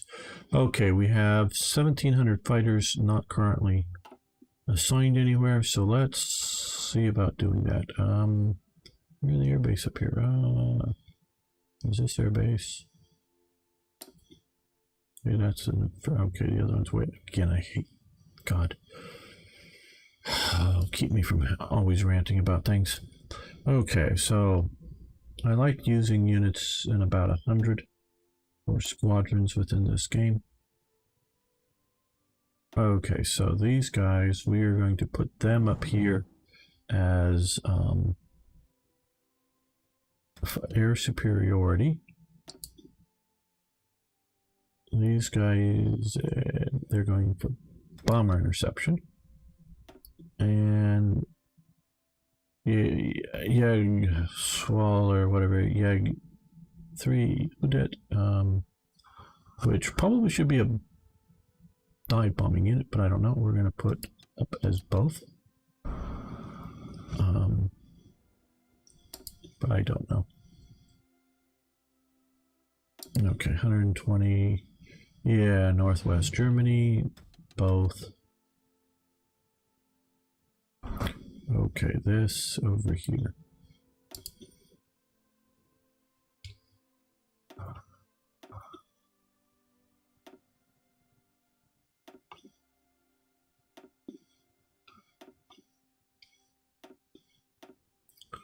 Okay. Startup. Western Germany. Bomber. Western Germany. Fighter. Western Germany, both.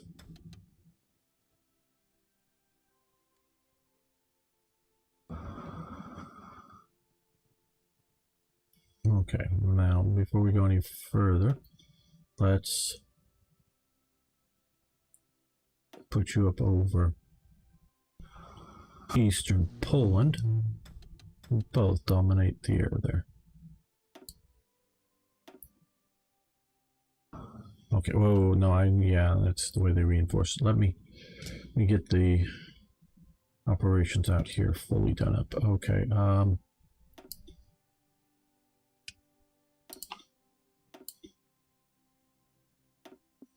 this is going to be at both as well. Just shoot down whatever's in the air that you need to. You're going to come over the Austria region. Both.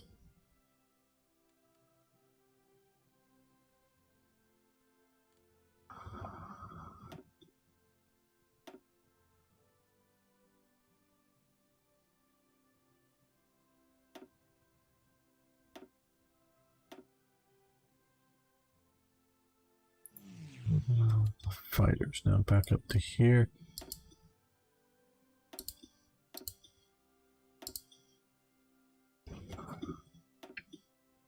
A couple of these, we are going to deploy them over Benelux and whatnot once we start invading there, but for now we will put you guys up here and for both us hopefully win that war, air war here.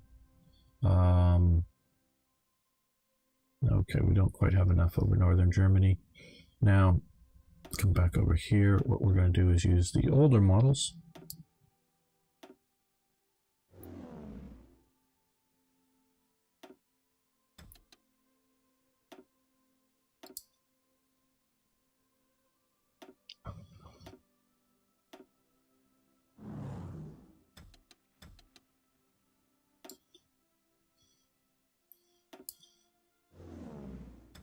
If unit support because I really don't want to bomb their factories because I want to own their factories.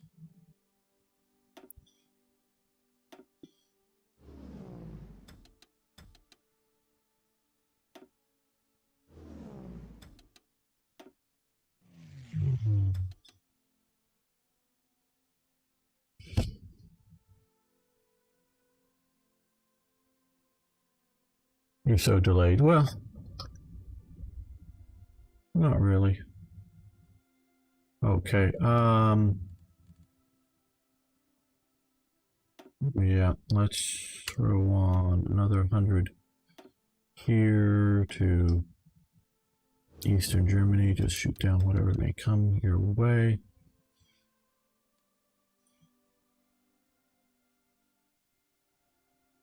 Well, let's go down here.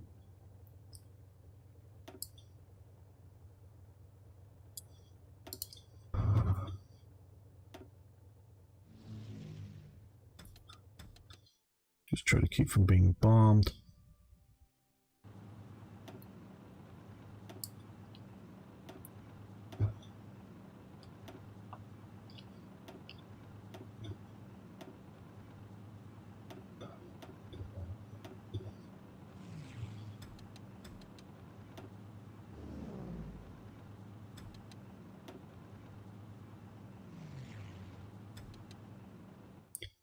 Okay, now for more ground attack options.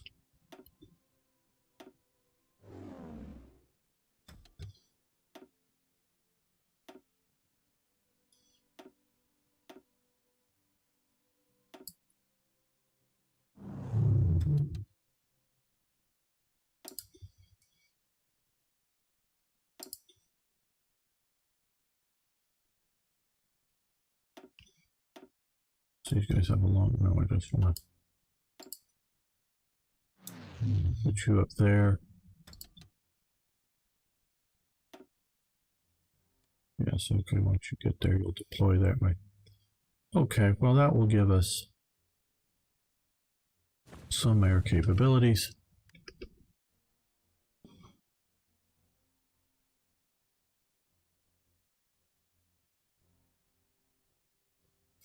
I'm not saying that that will be enough, but so what are we producing? 1 fighter a day currently. Almost 3 bombers a week. Almost a type bomber there. 2 and point a day there. Okay.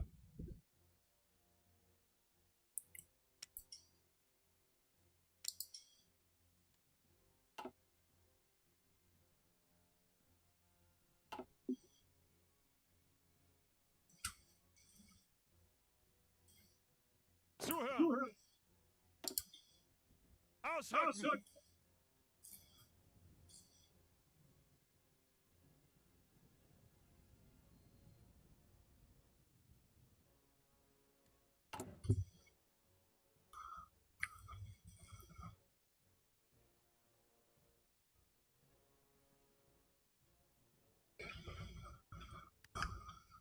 All right, well, we're going to end the episode, not the live stream, but the episode will be ending now. Thanks, everyone, for watching. Thanks for liking the videos. See you next time for more, yes, more Hearts of Iron.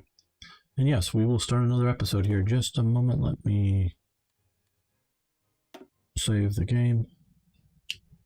People on YouTube later on, they don't want to watch a super long thing, so I break these up into smaller episodes.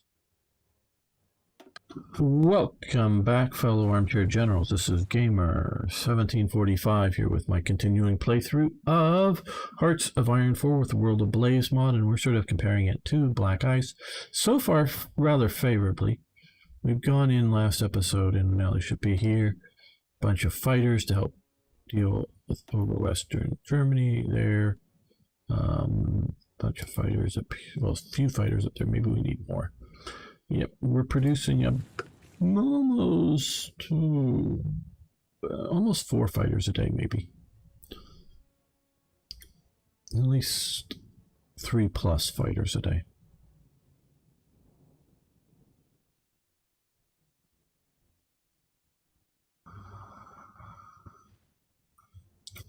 So we're mostly going to hold along East Prussia.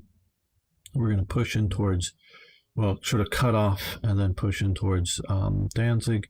We're going to burst out with our panzers towards Warsaw while pushing along the line here with infantry units. And I think I want to move one of you down to here. Ausrücken!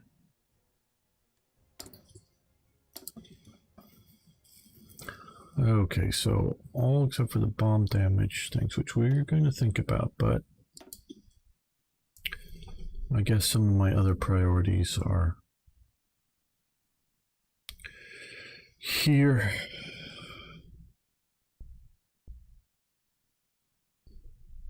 Like the F and the D model.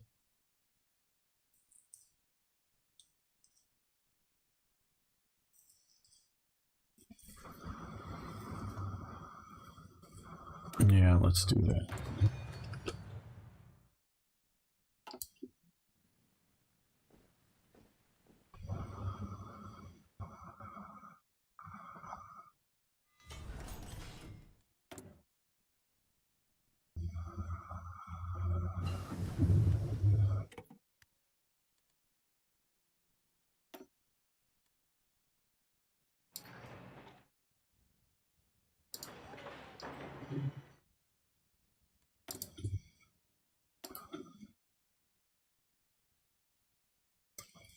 Okay,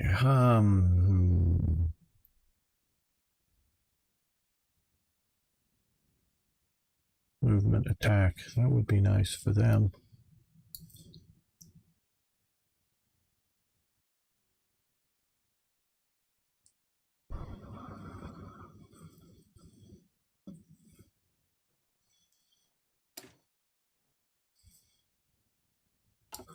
Yeah, we'll do that, I guess.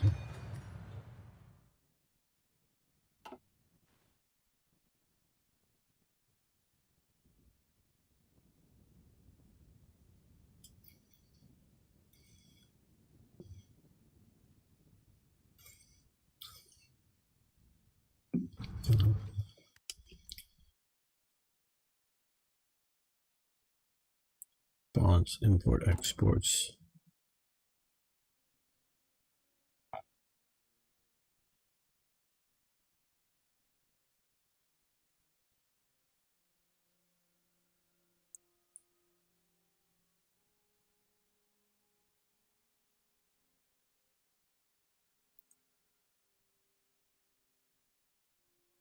Yeah, no, we're not going to give him our field command. Okay.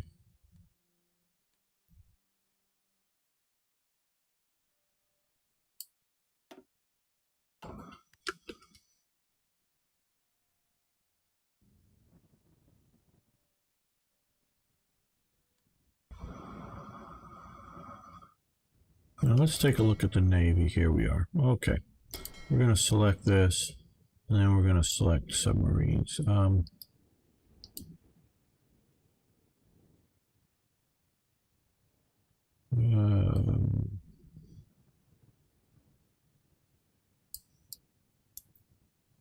Here we are.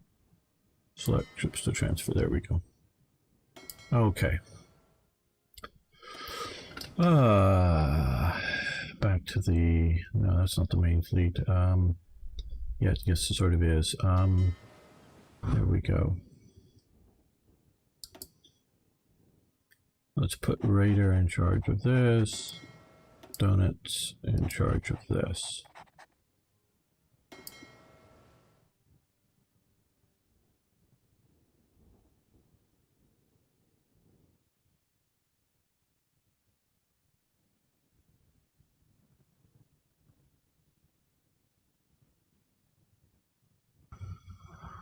I don't really play much with naval forces. You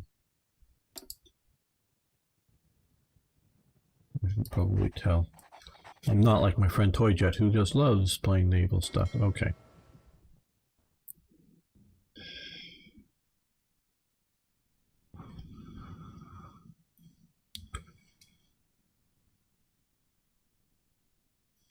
We have a lot of subs.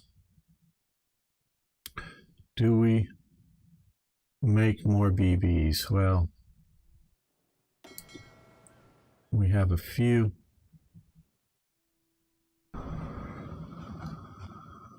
Do I send my sub out into the Atlantic or not?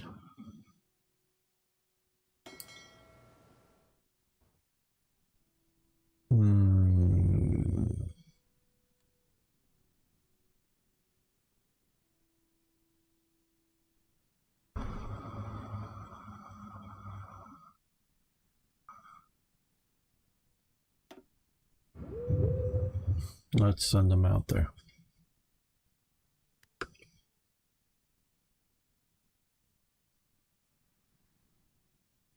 Hopefully far enough out from naval operations. Hopefully 176 of them will be effective. Biggest worry here is invading Norway and not being able to do it efficiently. Oh, we have some Italian submarines here hanging out with us? Okay. Just noticed the flag.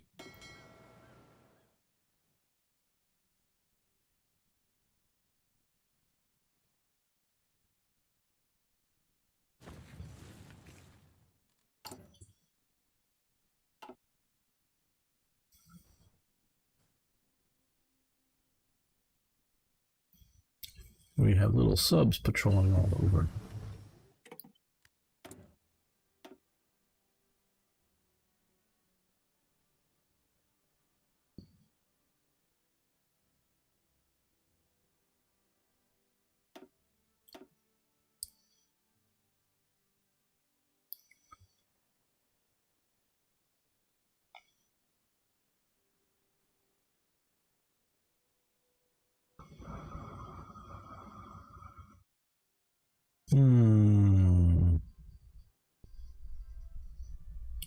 Well, let's do reconnaissance first.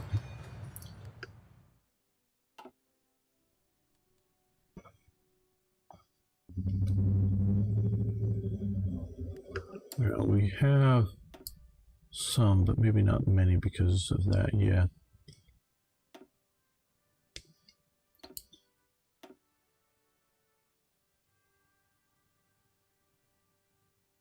It's hardly enough.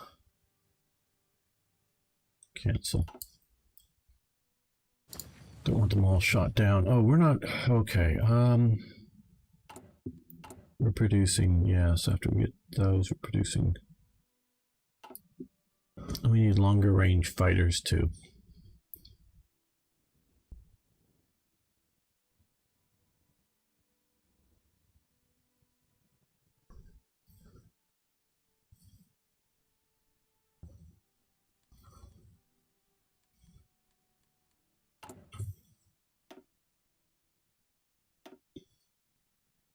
Yeah, we need to research the 110s.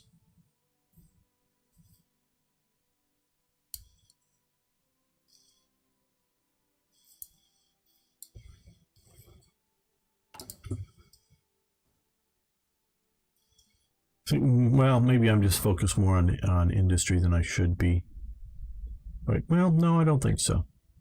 I think they need more research slots for Germany.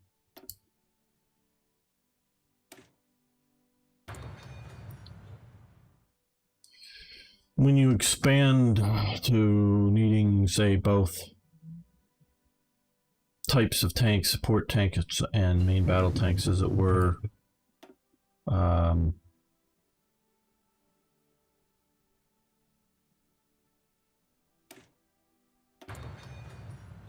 whatnot. Yeah, I think more slots are needed. We'll do this here to the Emil. Long range combat. Okay, we're gonna move. These doctrines are great, but I think we're gonna get some of these. Let me stop that.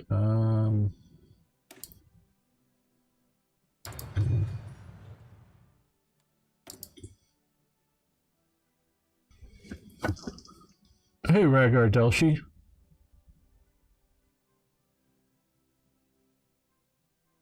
Well, last time I started with this game, I got my butt kicked because this mod is different than I'm used to. So, no. Well, I'm not that good, I guess. I don't know, however you want to look at it.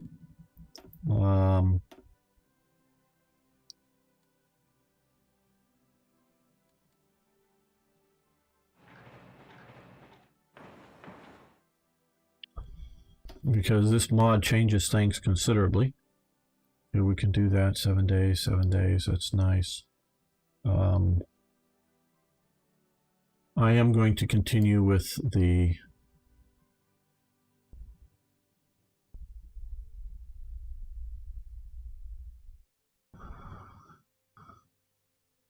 um, 1940 start, 35 days, so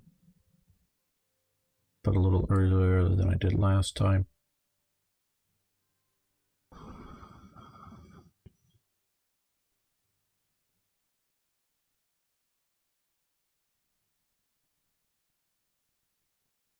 We're going to save that because, well, not specifically there.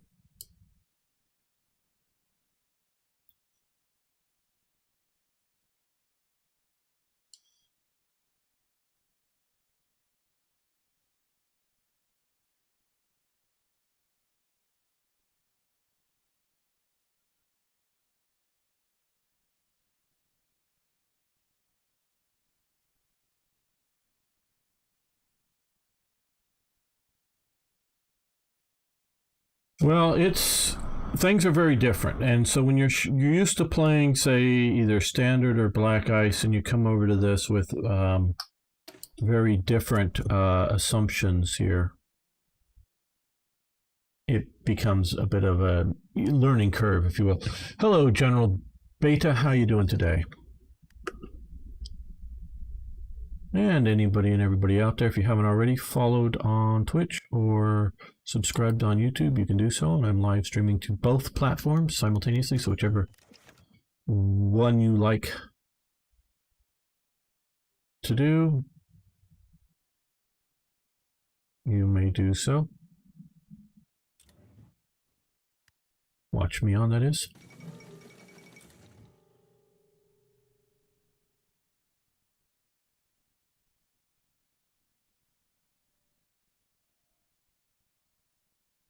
Let me just check something here for a minute.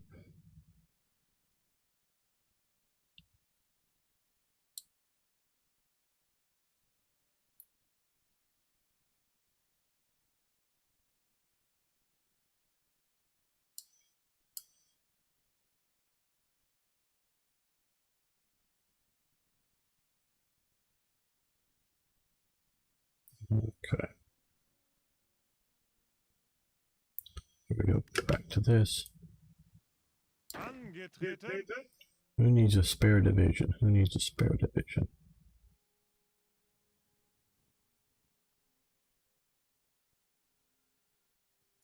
Down here. Ausrücken. Line Hungary, very nice. Second Vienna Wars, we need to align Romania.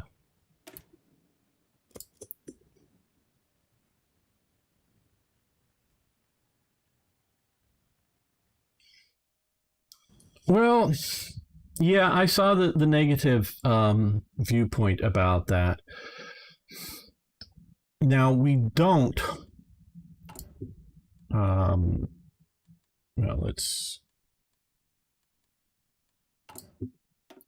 we don't currently, I've not done anti-Comintern Pact. It's, the way this has been interpreted, it's a very sort of Asia-focused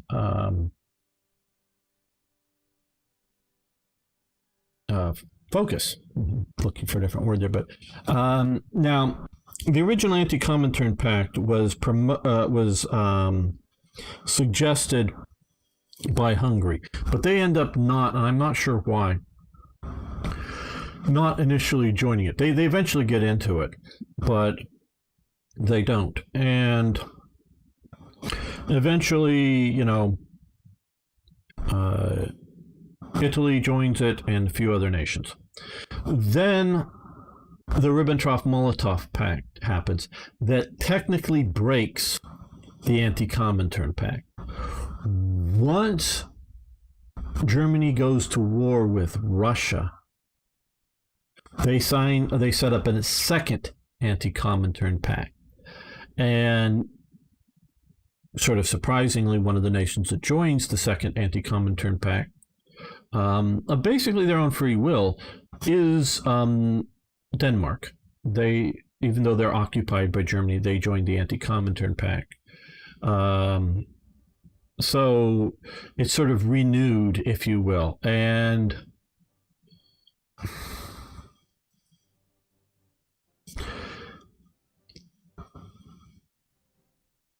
I don't know, but think of peaceful coexistence with the Soviet Union.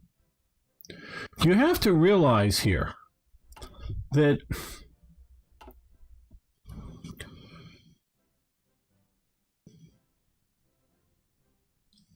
okay, give a little bit of a heard communist phobia. Yeah, they did. Okay. And I'm going to... No, let me check. Sorry. It was...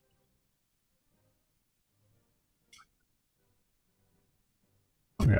Okay. Just what I thought. Little history sort of lecture here. Try to keep this somewhat short for my viewpoint. You have the Anti-Comintern Pact. You have the sort of Spanish Civil War breaks out. Now, there's a lot of, and I talked about it in my recent Spain and World War II video. You have, and I'm not going in here now. You can check that out on my YouTube front page right now on my channel. There's a lot of local reasons for the Spanish Civil War, but it does come to be seen as a conflict between right-wing and left-wing forces. And it's not internationally. It's not entirely all of that. It's various things. Italy in a big way, Germany, I would say, in a small way or medium-sized way, intervenes on the nationalist side. The Soviet Union in a active sense, I mean, they send some pilots, they send a lot of sort of NKVD types, but they don't send like infantry divisions to Spain. But they send massive amounts of equipment to Spain for the Republican side. And massive amounts of supplies. So there's definitely, shall we say, a hot conflict in what is sort of a Cold War with communism. But, and this is sort of how nations like Poland, Hungary, Romania, Bulgaria, Yugoslavia are seeing these things.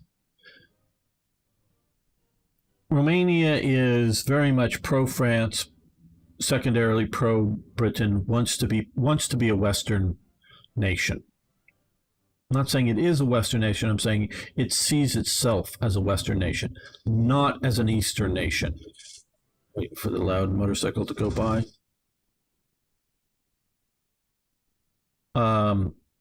Because it speaks or at least its written language is sort of a messed up version, as I call it, of Latin. It's not the sort of Cyrillic type peoples that almost literally surround it. I mean, the Magyars, the Hungarians, aren't that. But you have the Serbs, you have the Bulgars, you have the Poles, the Ukrainians. They're all Slavic peoples, as I would generally lump them in.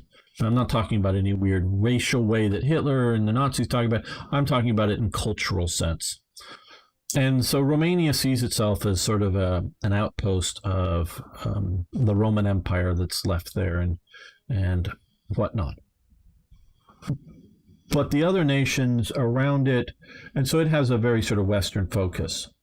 The other nations, Poland, Hungary, Bulgaria, Yugoslavia, don't have quite as a Western focus, but they have a very sort of anti-Soviet focus and in most cases, an anti-Russian focus that goes back. Now, you do have like the Arrow Cross Party in Hungary. You do have, I forget what it's called, the fascist party in Romania. Is that the Iron Cross Party? I forget. In Romania. That at various times they come to power in those countries, but Horthy, the admiral in charge of, the regent in charge of Hungary, is not a fascist as far as I can tell. The king of Romania, and as well as Antonescu, who is, as time goes on, almost becomes a de facto ruler there as a general, he is not a fascist. Those two people, I would call them nationalists. You have the Poles, and they sort of vacillate. They're nationalists, obviously, and fear being absorbed by the Iron Cross was banned in 1941. Okay, thanks, General Beta. But didn't they later on take power? I don't know. I'm not up on all that, sorry. And where Poland is, afraid of both of its big neighbors, and, shall we say, is accepting of democracy in sort of a on the big scale position, as sort of centrist democracy, shall we say, parties are. I mean, they're not going to be terribly accepting of socialists because there is a socialist youth movement there, I know, in Poland, but because they're afraid that socialism will just lead to communism, which will lead to Russian crushing them. So they're sort of, democracy is what we want, but because we're in a constant national emergency, basically being squeezed between the Soviet Union and Nazi Germany, they verge on dictatorships, but it's more not dictatorships because one guy wants to be the super dictator, and not dictatorships because that's their ideology. It's more like, hey, we have a national emergency, we have to all work together. And so instead of, party politics pulling our country apart kind of thing.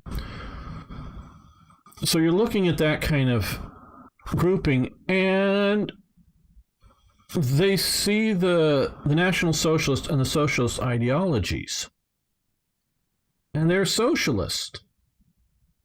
They may not like each other, but they may be closer to each other than they are to what you have in Hungary, Poland, Romania. So, from their perspective, it's not it's inevitable that they're going to fight, or that it's, maybe it's inevitable that they're going to fight, but they're going to carve up all the little people first. Like Poland split it. Poland, every single person of any sort of political level, whether it's a town mayor, a city, big city type mayor, a legislature, person, whatever, to the various parliaments, every single high level leader, every single bureaucrat in the country knows, I'm talking like in Romania and Hungary and Bulgaria and Lithuania, they know the history of, they know the history of Poland and its historical division between Prussia, Russia, and the Habsburgs over time, and the brief sort of flowering of it under Napoleon, and then back mostly under Russia and Prussia. They know this history, and they know Romania could be this sort of, shall we call it, Greater Romania here, but notice I did click on the part that could go, and this part and that part back to, shall we say, had been Habsburg rule, but might go back to being Hungarian rule, and this part could go to being Russian rule, and now of course they had been sort of the remainder bits had been before, sort of the turn of the century, a little bit before, it had been part of the Ottoman Empire. So they're well aware of the idea that their countries could be carved up between socialist and national socialist. And again, you can look at TIK's video on it. Germany and I vacillate whether National Socialism is right-wing or left-wing, but it is socialism. Now, it's not Marxist socialism. It doesn't want to collectively own the means of production by the state, but it does believe that the means of production, which include things like food, belong to the collective of the community. And so it's socialism, yes. It's socialism that recognizes hierarchies. It is a hierarchical socialism. So you can be now National Socialist wants to remove the ancient lineages of dukes and whatever from any sort of power structure. But you can be a person who owns a big, huge factory, and so long and owns it, and has some decision-making capabilities in there. But there is also government-stationed, if you will, because the party becomes the government, government-stationed labor organizers from the DAF, the Deutsches Arbeitersfront, that can contradict it's not like, if you don't do what we say, we're going to go on strike. No, there's basically no strikes by any sort of National Socialist Party unions once the National Socialists are in power. That's not their weapon. It's basically government authority that say you will do it this way in this factory. So yes, they're sort of in charge, but there's a guy sitting in the factory appointed by the party, and the party is a function of the government telling the factory owner what to do as well. So it's not government ownership of that factory in the direct sense that we find it in the Soviet Union, but it is, and it's more socialized than fascism in Italy. And one of the big differences between fascism and National Socialism, which in both the East and the West is lumped together, fascism wants coordination between companies for efficient use. I think that might be a good way to say it. So they want central planning, a central planning regime that plans out the markets, that organizes the markets. Hitler and National Socialism wants competition. That's why it sometimes looks like capitalism, but it's not. Hitler is very much of a Darwinian viewpoint on things. He wants companies to compete with each other, and sometimes to crush the other, but just also to make each other stronger. So they don't want central planning. Now they get central planning under Speer in the sort of wartime. Yeah, we're staying. You're absolutely right. Fascism wasn't anti-Semitic by its nature. That's another element, but I'm looking, and obviously, yes, National Socialism as Germany practices it is a racial identity, but you could translate National Socialism away from race, meaning you could have a modern, I don't know, and I don't know, but I do think there are National Socialist elements in Iran, in modern day Iran, and Iran, and we'll call them Persians for the moment to distinguish them against. Persian is sort of the dominant ethnicity in Iran, or you want to call them Iranians, but I'm trying to stay away from the passport holders, because down here and along the coast there's a lot of Arabs, and then you have Kurds, and you have, I think, some Armenians, and you have different sort of ethnicities within the nation of Iran. Now, I don't know how racially in modern day Iran it is looked at versus culturally, meaning language they speak. I don't think, and I may be wrong, but I don't really think modern day, and we'll again say Persians, rulership here are looking to extinguish the genetic bloodline of the Arabs that are sort of, coastal Arabs that are down here. I think they just want them to all learn Persian and be Persians. It's not a genetic thing, it's a cultural thing. At least that's how I'm interpreting what little I know of it. So you can have National Socialism without a racial component. I would argue some of the left in America, although the intersectionalism is very racially charged, has National Socialist. They don't want to admit it, but they have a lot of National Socialist aspects within their. I'm talking the left. I'm not just saying liberals. I'm saying the left. They sort of want to have maybe things like Amazon to exist, but they also want to have a government representative in the Amazon because they're not, at least mostly they don't produce their product, but in the shipping floors or whatever else. Is this no? I still Nazgul 1. I still like Hearts of Iron 3 Black Ice better. I was comparing Black Ice Hearts of Iron 4 with World Ablaze Hearts of Iron 4. But just get back onto this. So,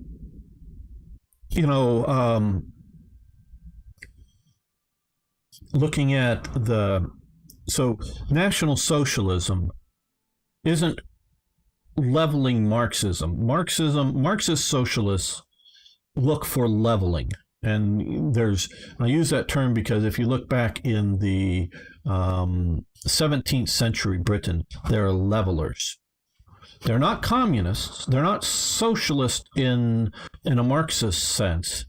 They just want everyone, and it's often an agrarian economy, is to own the equal quality of land. So some land is more, productive than other land, but they want to have everyone have the same acreage or the same, if it's good farmland, he gets smaller, and somebody has less good upland that's on the hills for grazing, he gets greater. But shall we say equal value of land? They're levelers. I hate levelers as well. And Marxist socialism believes in levelers and leveling and the idea of equality of outcome. Either everyone has a car or no one has a car, in that kind of concept. They're levelers. But that is not the only types of socialism. You can have socialism that believes in the ultimate collective ownership of the means of production in the community, while acknowledging, hey, some people are going to be rich, some people are going to have greater industry. But the National Socialists, although they don't entirely eliminate it, are sort of against the idea of market capitalism and largely against the idea of like stock market trading. It doesn't mean the community can't have ownership communally in a factory, meaning different people own shares in a factory, but they don't want the idea of speculation on, getting rich by trading in stocks, buy low, sell high kind of thing. They don't.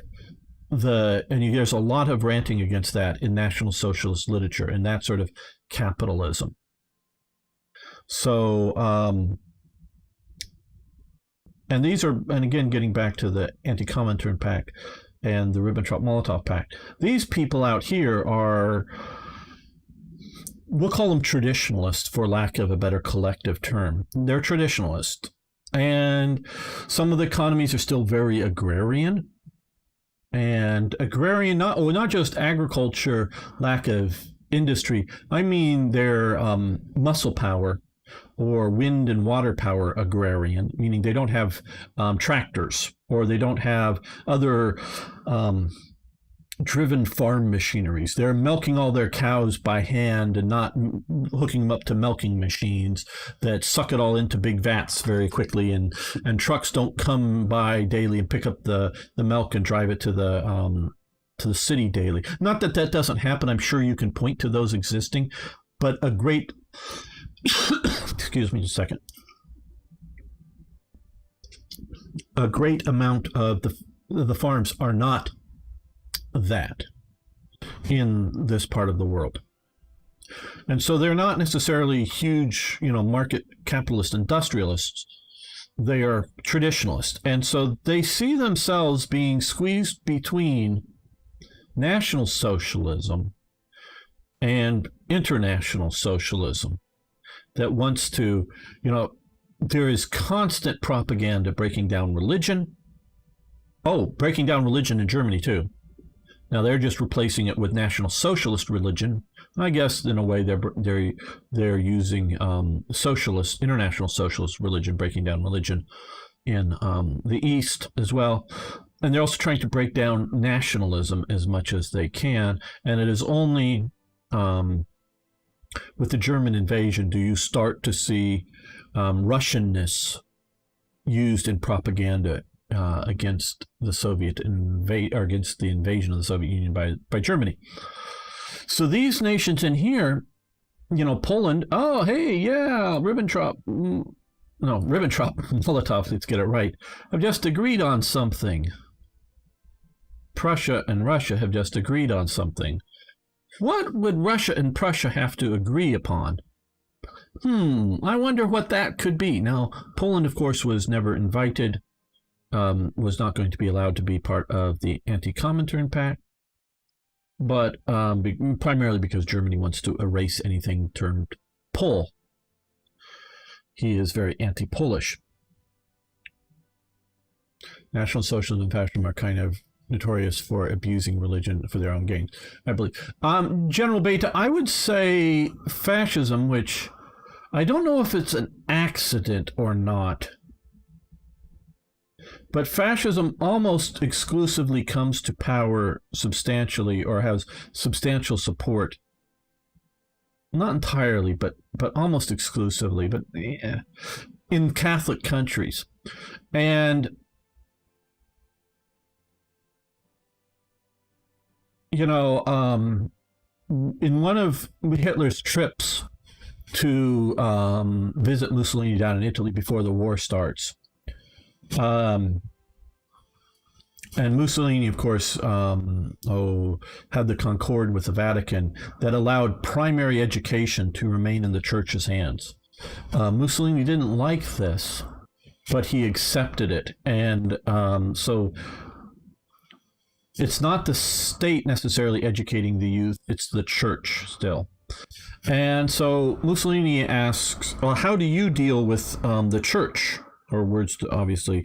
Mussolini did speak German, if you don't know. I don't know how good he was. I don't know how much he used an interpreter with Hitler. Hitler speaks no Italian, as far as I know, but Mussolini does speak German to a degree. Again, I don't know how good it was. But I think they did have direct conversation. Like you see pictures of Hitler and Mussolini riding in the back of a car together. They're sort of smiling and laughing. I think they're speaking German together. Now, when they're in a formal negotiations over diplomatic points, they very well may be using translators so that, the Italians, including Mussolini, knows the, detailed meanings of diplomatic terms or something like that. So they very well, at some levels, may be using, translators too. But I think they could talk on with each other a bit in German. So Mussolini asks Hitler how is he dealing with the church and whatnot, and Hitler's basic response: "I don't have any Christians around me." Short video, Mussolini speaking German, 2 Germans. It was okay. Good to hear, General Beta, because I didn't have any before you've mentioned this real, what a German or a German speaker would assess Mussolini's German was. Now, of course, also a speech is probably written in advance, so he knows the language, but is also memorized or reading it, I guess. But that can be a thing, and so.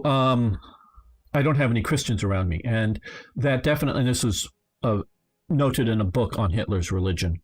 Hitler is anti-Christian at his core, but he's not anti-religious. He believes in some, whether it's neo-paganism or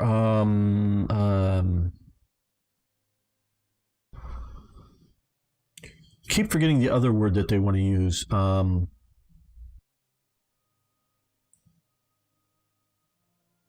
I'm more in the neo-paganist camp, but I forget the other word. But it sort of is more of a guiding creator force. Hitler believes that there's a power above his that's guiding his destiny, and I think that is clear. Now, just how he views that power above him, is different, but none of the close confidants of Hitler are Christians. None. Not saying they didn't go through, weren't married in a church or something, but none of them are practicing Christians. None of the top Nazis are practicing Christians. There isn't a single one. And that is very clear. You could definitely hear his Italian accent, but I think it's much better than when Americans try speaking to them. Okay, General Beta, yes, I can imagine. Good to know. I'm glad to hear that assessment. And it's things that people need to understand about how all of this stuff works. So the conflict that I see in fascism and the church is not a conflict between Christianity and Christian belief and fascism. It is the level of control the church has within society. And not just the idea, oh, there's the Vatican here, which, yeah, I've been there. It's small. It's still geographic territory. Now, of course, most of you are EU players. So you know about the papal states, physically controlling politically significant portions of territory. That has gone away, and I don't know, I don't know everything about history. I do think of myself as knowing a lot about history, but I don't know everything else. But I know the history of Britain better. You have Henry VIII kicking various reasons for getting rid of Catholicism. And if you don't know, Henry VIII writes a book in English that is published and is very popular, is a vehement and staunch defense of Catholicism. He is a champion of Catholicism in his younger days. No, understand, he actually writes the book, and it's well written. It's not just ghost written and he puts his name on it. He writes a book that's a vehement doctrinal support of Catholicism. By the end of his life, of course, he's excommunicated because he has banned Catholicism and confiscated all of the church, lands, the monasteries, and just the general church holdings. So he flips. Now, Henry VIII is not a Protestant in the sense of John Knox or I'm blanking on some of the names. Some of the Calvinism. He isn't. I forget some of the English ones that he's earlier had killed. He's not a sort of a Protestant Reformation type person. He wants to see a more national church, but without monasteries and nunneries. And priests can get married, kind of the idea of it.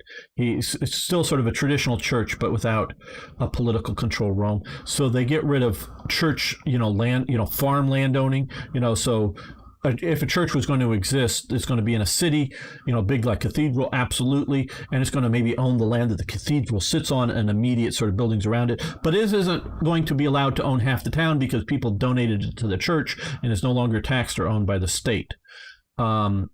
This is where Mussolini's conflict, I think, and I don't know how much of, say, farmland is owned by the church in Mussolini's Italy. I just don't know. This is an area of ignorance for me.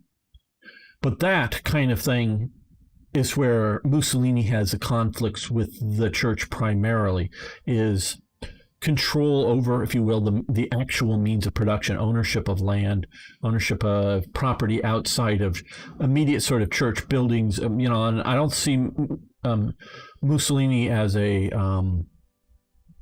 anti-monasteries or nunneries position, though he is a socialist and has those leanings. So they're not nearly as anti-Christian as we see National Socialism and International Socialism to coin them. And so in my opinion, one of the big lies that Hitler tells is he convinces a lot of the world that National Socialism is fascism because he wants to get fascist support. In some countries, like Austria particularly, and again, those of you watched enough or have read enough, watched enough of my videos, know that Austria was ruled by the Fatherland Front, which is a fascist party. Austria was fascist.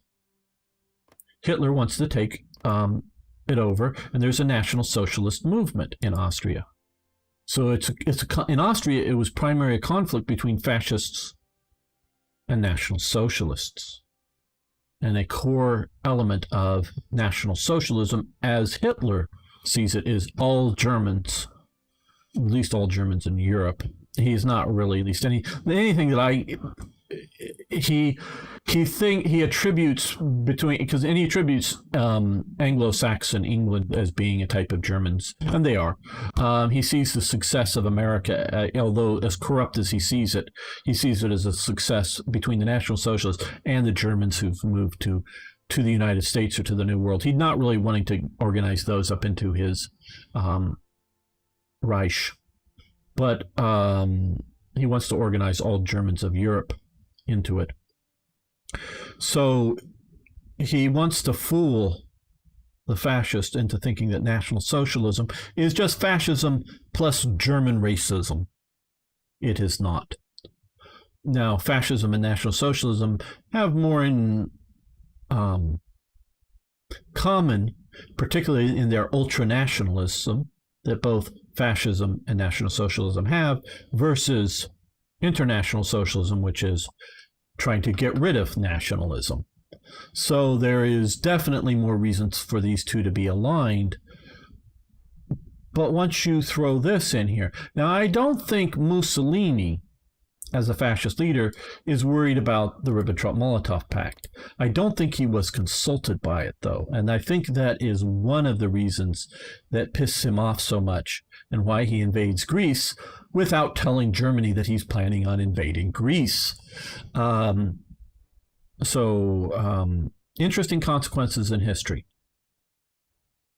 There's the conflict over the Sudetenland. Mussolini comes in to be a peacemaker, gets the, first it's up in goals, something or other. Then the second meetings happen in Munich, between France, Germany, Britain, and Italy, with Mussolini as the mediator between the conflict over the Sudetenland and Czechoslovakia, without the Czechs being there.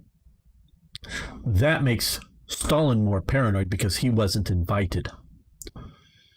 Then Mussolini is not invited to, or his representative, I guess it would be Count Ciano, his son-in-law, the foreign minister, is not invited to the diplomatic negotiations in Moscow. And also, again, remember, while the negotiations between Ribbentrop and Molotov are happening in Moscow, there is a Franco-British delegation meeting with some other foreign ministers trying to negotiate Soviet Union into, this is before the war starts, into an alliance with Britain and France.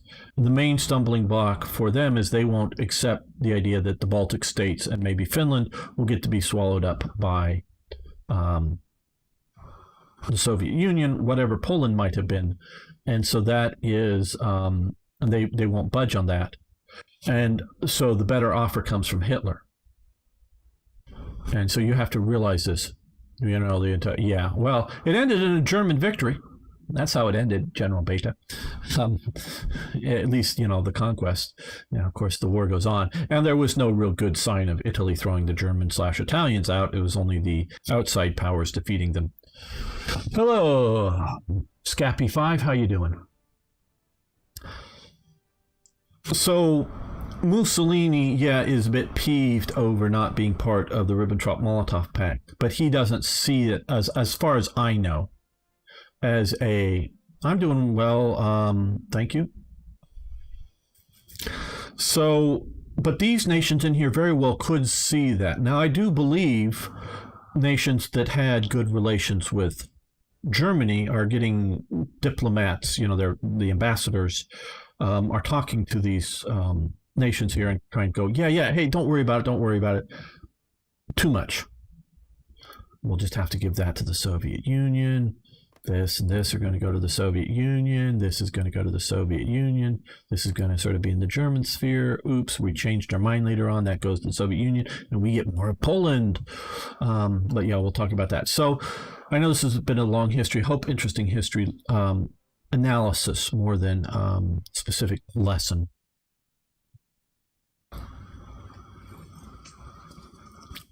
So yeah, I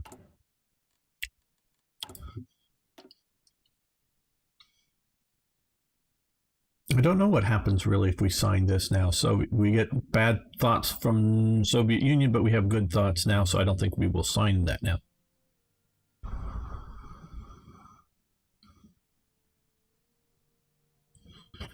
Yeah, I can understand that, Scappy.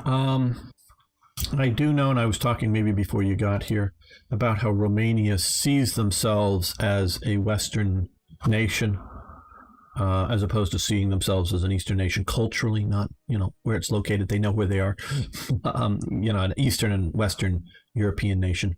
And definitely Romania tries in about 1936 to get an alliance with France, but France just says no. It knows that it can't, and it was mostly at that time because Germany hadn't even taken Austria yet. It was an anti-Soviet alliance. France knows that it's not able to defend it, send off enough supplies, and it knows that the people aren't going to die, aren't going to accept the idea that they're going to fight the Soviet Union over the defense of Romania. So Romania is, and we will be seeing this, is forced into Germany's arms, as it were, and get their countries carved up. Okay. Okay, we are currently... How close are we to... No, I want to come here. Okay, we are 78 days out. So,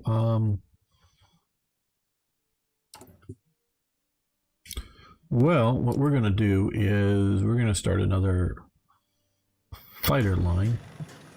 We're going to start putting 2 more factories in it that will jump to being a 109, or no, 190, or, oh God, 110 fighter line. Okay, they need more tungsten. I want to...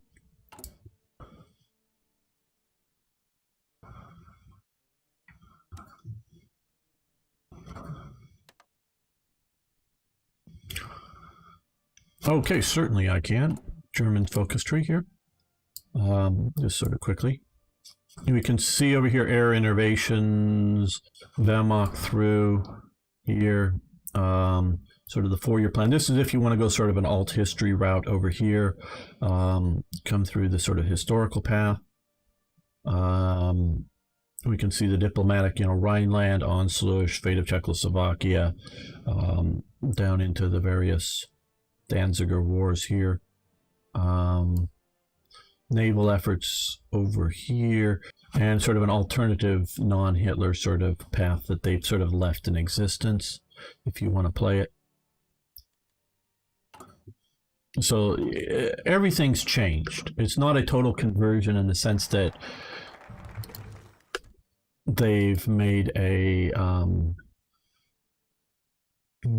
before we do this, let's just take a quick look if there's some sort of national focus that you want to do. Okay, I think, okay, they need to be in the faction with Germany to get these. So we want to do that. Second Vienna Awards. Okay, yeah, that can happen even if they're in... This is only going to happen once France no longer exists. I don't know that I would have that as a requirement, but okay. We will invite to faction. Okay, so good. So now we have another nation in our faction. You can still trade with other nations even though Hitler's implemented autarky. Well, you can't if... And this is one of my conflicts. I have avoided doing it this time. Hitler's autarky, and I know you were probably not around, but when I talked about this earlier, was not a situation where he wouldn't trade with other nations. This is wrong, in my opinion. Hitler's autarky is first develop... yeah, I figured the other nice thing in Romania. Yeah. Is more the idea of pushing companies to develop local resources where and when they can, But if they can't, say, get rubber, they weren't going to not buy rubber from foreign sources. But if they could build, synthetic plants to meet their rubber needs, even though it was more expensive, they were going to encourage, and it's more encourage than insist. Okay, stop training. Encourage them to buy German instead of buy foreign. So I disagree with this line of thought. And I think I have enough evidence to back up my... Okay, 21 days. Now, Danziger War is 35 days. We don't want to do this in the middle of winter. It doesn't really help us. Oh, November 1. Could we take him? I don't know. We're going to end this episode here. Not the live stream, just the episode. I want to thank all those watching on YouTube. Thanks for watching. Thanks for liking the videos. If you haven't already, please subscribe. And of course, I love hearing from you. Please post your thoughts below. See you next time for more Hearts of Iron. Okay, we're going to continue here in just a moment, but let's save this. Okay, we're going to see about making at least one more episode today here. So now we have Romania. Okay, I'll be right back and we'll continue. Oh, come on, I'm going to leave you with a good picture to look at. Look at Central Europe there. I'll be right back in just a moment.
So many upgrades, so little time. Yeah, that is definitely a thing.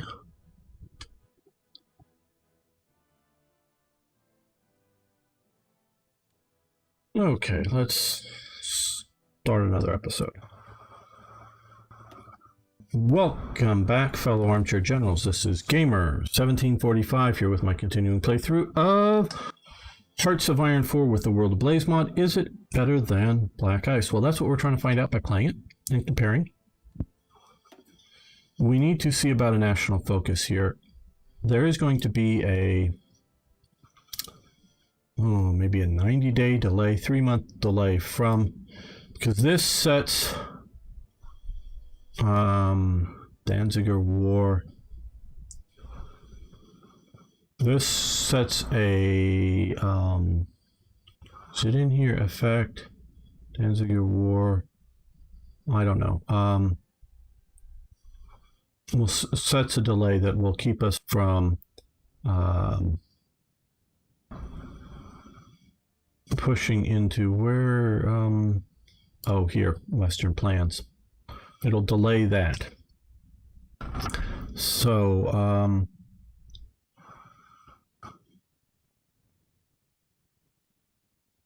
we're going to wait on this until after doing this, just to make sure. We're going to wait for the war, I think, to do this. Well, hold on. Let's see. Let's look at our imports. Rubber, 40.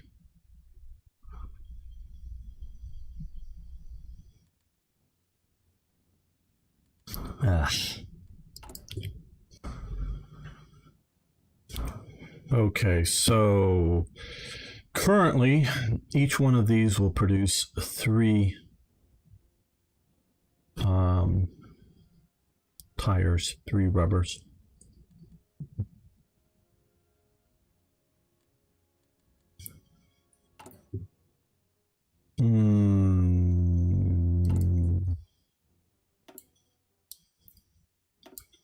Now we have push down here, and if we get a bonus, we might be able to push ahead here.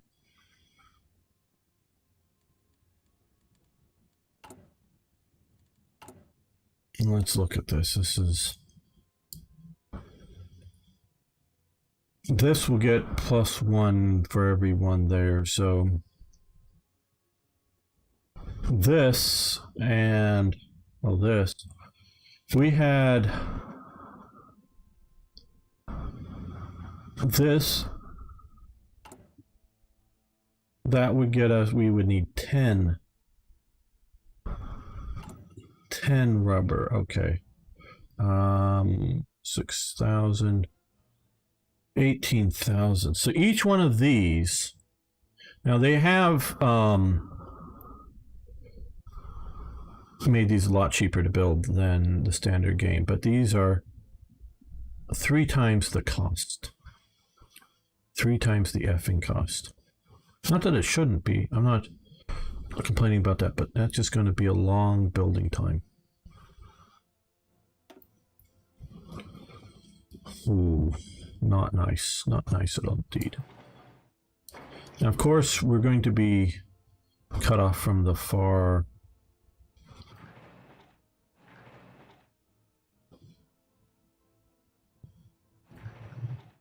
importations once we go to war anyways. 1 2 3 4 5 6 7 9 and 10. Okay, well that would replace, now that's without any factory growth. Let's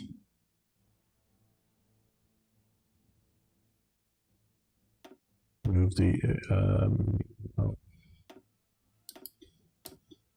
let's move this one back to the top. Those are almost done. Have you? Yes, I have several series on Kaiser Reich General Beta. You can check it out on my YouTube channel. One personal story about my family. I'm from the region of Transylvania that was given to Hungary. My grandfather was just after the Hungarian soldiers came in his village. He was shot and then ran across the border. He didn't do a good thing, but he doesn't hide it. Okay, I sort of got that. Yes, they have reworked the states as well. Turkey. I'm guessing you're talking about trading with Turkey. Are you? For rubber? Do they have Turkey? Does Turkey have rubber? I don't know what you're talking about on Turkey then. I don't see it. No, I don't see Turkey having rubber. Didn't think they did. Or were we just talking about something good to eat? Turkey's good.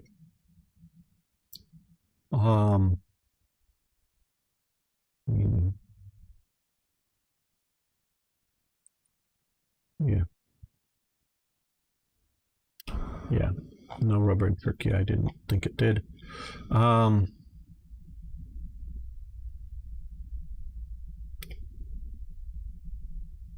Well, right now we have an excess because we sort of pushed that up. Okay, well, that's just 21 days. That is 35 days. So, military factories, well, right now, factories, unlike, which I like Hearts. No, Scappy, don't worry about it. Your bad English. I try to interpret what you're saying pretty well, but didn't do a good thing. But he doesn't hide it. I don't know that, but you know, it's good. I'd rather have you speak that way than just be quiet, because I do learn. Yeah, no. We could go into a lot on national justifications of why certain territory might or might not be belonging to a particular country or ethnic group. It's complicated, I think, is a good answer. There are definitely people that you might say that this might be more Hungarian, but then again, they might get territory that would be more Romanian. Yeah. Hey, Ari, good to have you here. So, what do we do? What do we do? What do we do? What do we do? That's just going to be 35 days.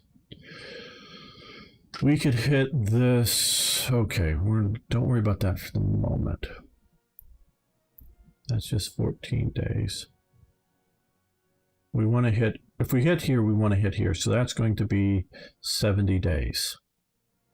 Because we need that extra rubber.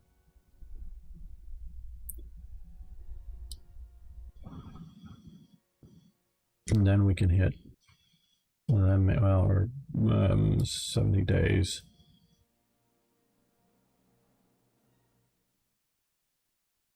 Okay, 60 days gets us to January, approximately. I'm just going 30 days a month. Even Caesar couldn't work it out better than that. You do know Julius Caesar gave us our current calendar. And why? Can someone tell me, without Googling it, why Julius Caesar is the person responsible for... Well, they did shift under the Gregorian calendar, which we currently use, but the Julian calendar sets it up. Why do we have... and the Greek Orthodox are still under the Julian calendar. Why does Caesar give us our current calendar? Someone without Googling. Hello, Vagilix 430. Because I'm looking at doing World War. What I'd like to do is a spring invasion of Poland and a summer invasion of France. The way, because this is done, it's probably going to be more of a spring-fall invasion. Because he was amazing. No, well, he may have been amazing, but there's a specific reason why it was him. A very specific reason. And he also worked with some other people on it. I know, but I don't know their names right offhand. But there is a particular reason why.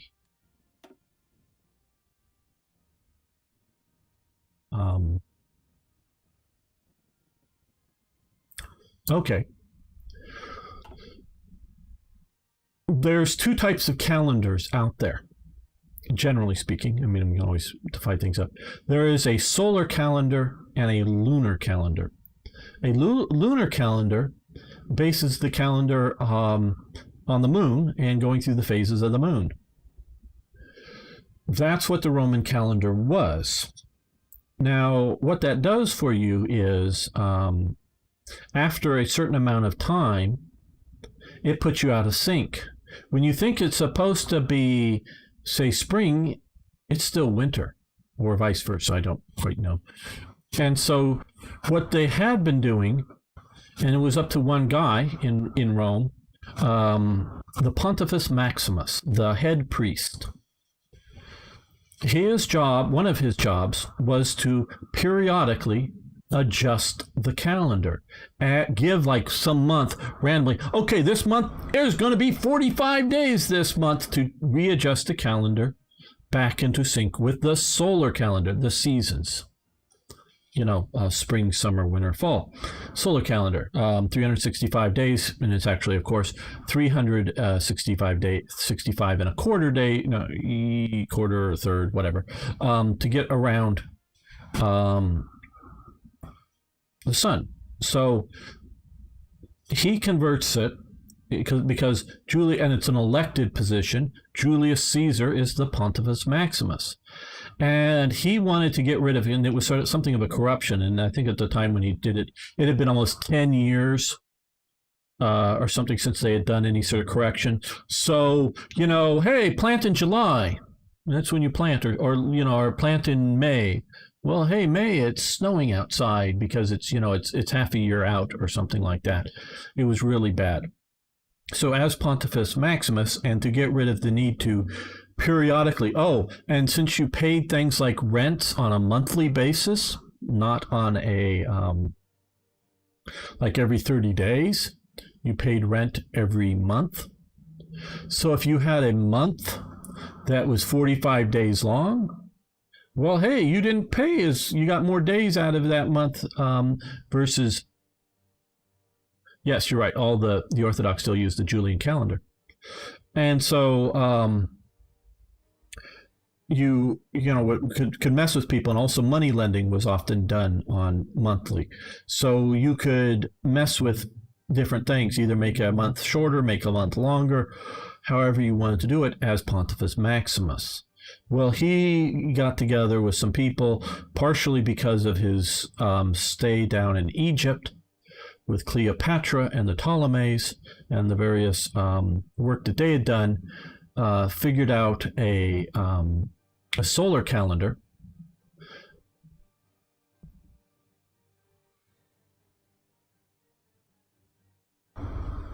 Not all. Okay, you used not all Romania is Orthodox, and we don't use. Well, I'm thinking of places like Greece and the Orthodox churches. Somewhat near where I live, there's an Orthodox church, and they do a New Year's thing on the Julian calendar. So it's not so much the countries as the church, is my understanding, uses the Julian calendar and whatnot. And they may very well have succumbed to the Gregorian calendar.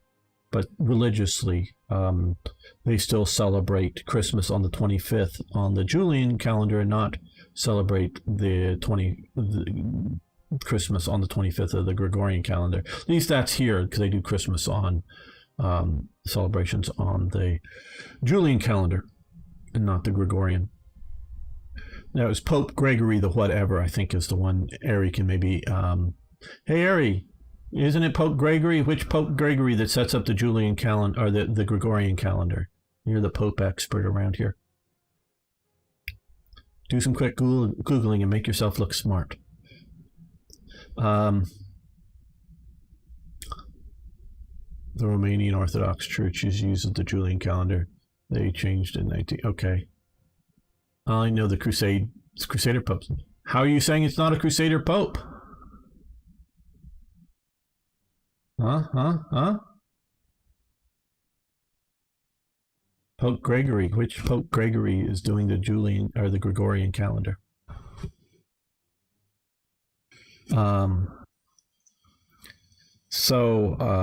And when hasn't there been a crusade going on?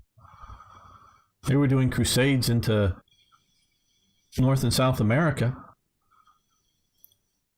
the Jesuits and whatnot. You need to expand your horizons there, Ari. So he sets up, because of the Ptolemies had come up with a good solar calendar, sets up a sort of fixed calendar, including leap year, the one day added. And so he adds a few extra days to a few months, reduces days by a day or two to sort of accommodate things. Doesn't use Romanian Orthodox doesn't use the Julian calendar. They changed it in 1925. Okay, interesting, Cappy. I know, because it's a Greek Orthodox church that's not quite round the corner, but it's within a mile or so of where I live, and they do things on the Julian. Though, of course, I'm sure all the people that attend here celebrate Christmas on the 25th, but do the religious celebrations on the 25th of the Gregorian. But okay, so yeah, that's why Caesar is the one that does the calendar now. I don't know how we got into that right at this moment. We were figuring out 60 days puts us approximately 30-day month, gets us into this. Then we can see about maybe 14 days into that, and then we can see about maybe that, or maybe integrate that first. Okay, so I guess now is we're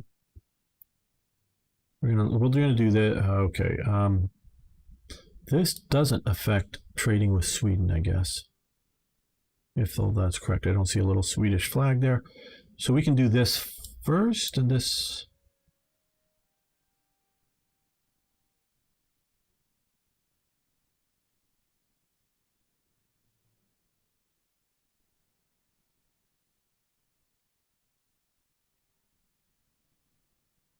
Yeah, let's do this first. 14 days.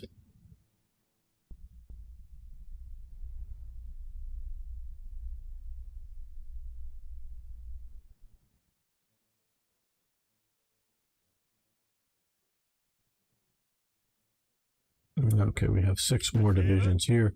Yay, more divisions. I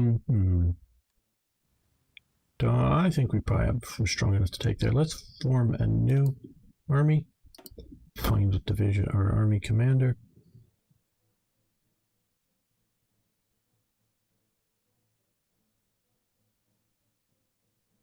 Here we go.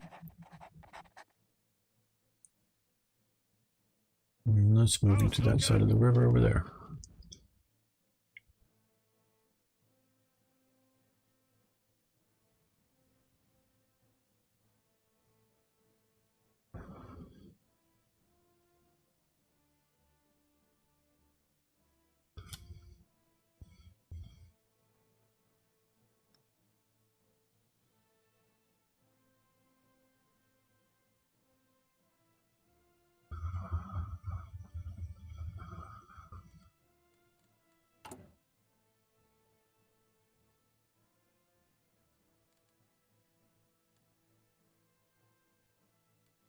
Guess we speed this up a little bit.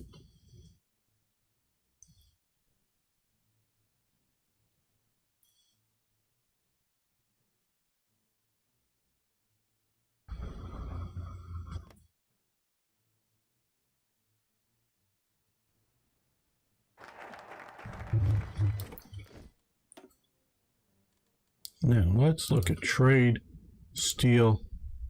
Okay, we don't really need to use Swedish steel at the moment. Sweden here though. What we're going to do here is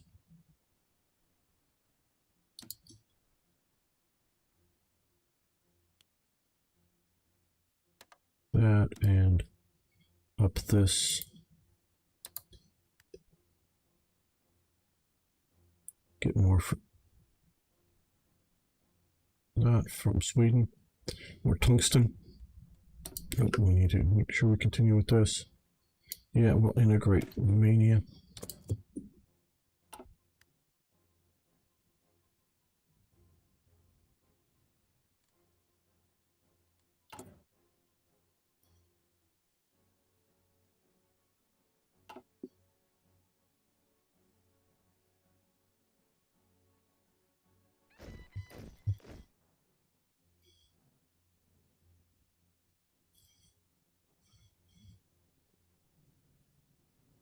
Okay.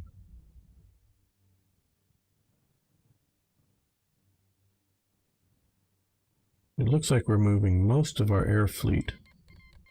So we declared war on the Republic of Finland. That is something they should fix in the mod. It looks like all these units are upgraded to better fighters. That's nice.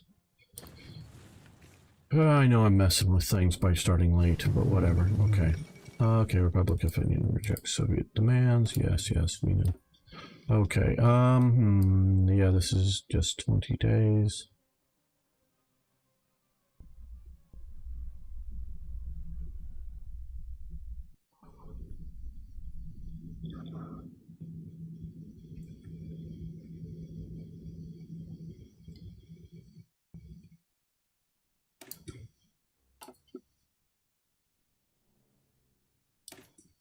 Yeah, we'll do that.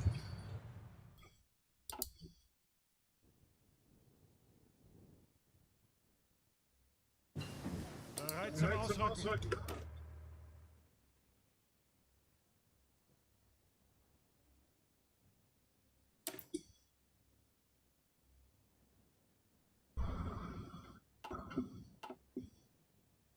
Recon company, very good.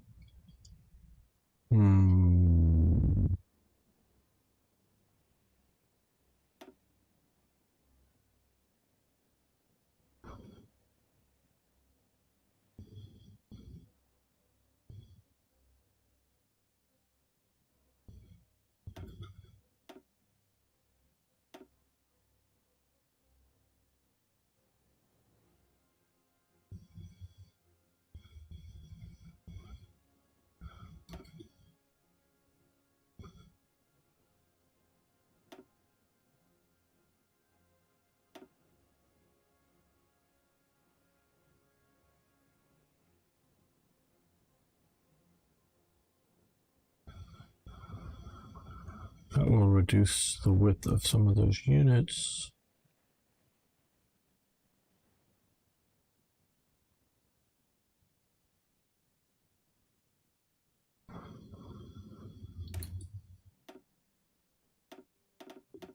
Let me do that. Oh, we need to do up here first. Oh, that's right. Okay. Air attack. Or plus 10% air attack. Plus 100% heart attack. For that, reducing that down.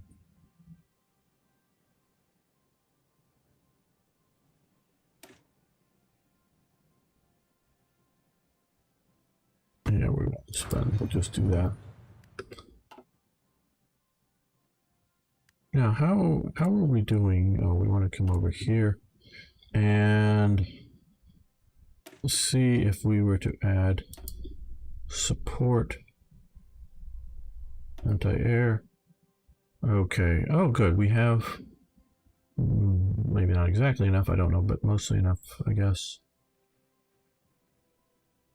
Which we'll add to that. And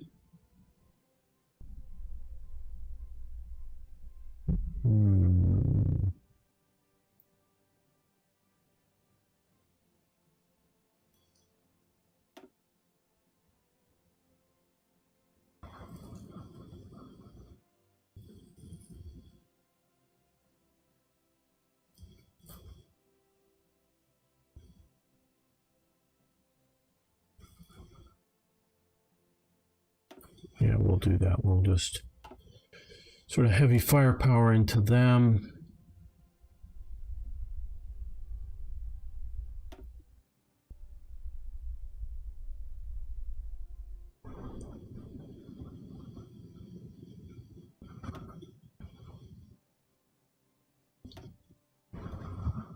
There we go.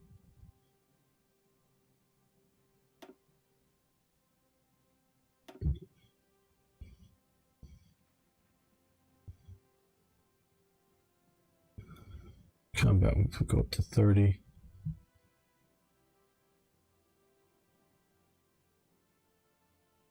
That sounds like a plan.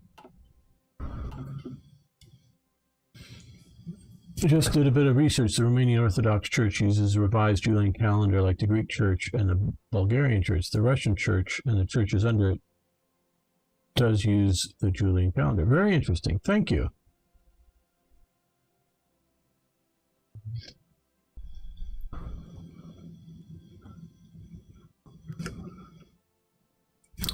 Harry still hasn't done his research yet to come off and tell me what Pope Gregory and when did they change it.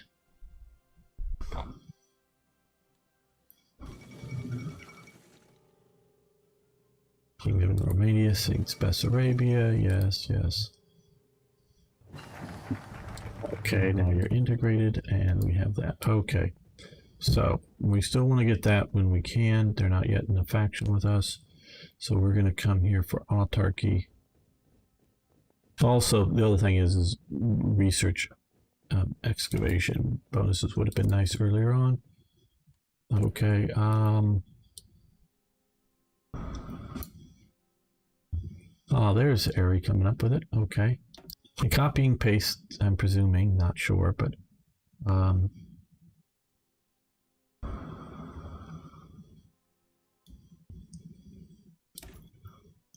is it perfect? The reason for the reform was that the average length of the year in the Julian calendar was too long. It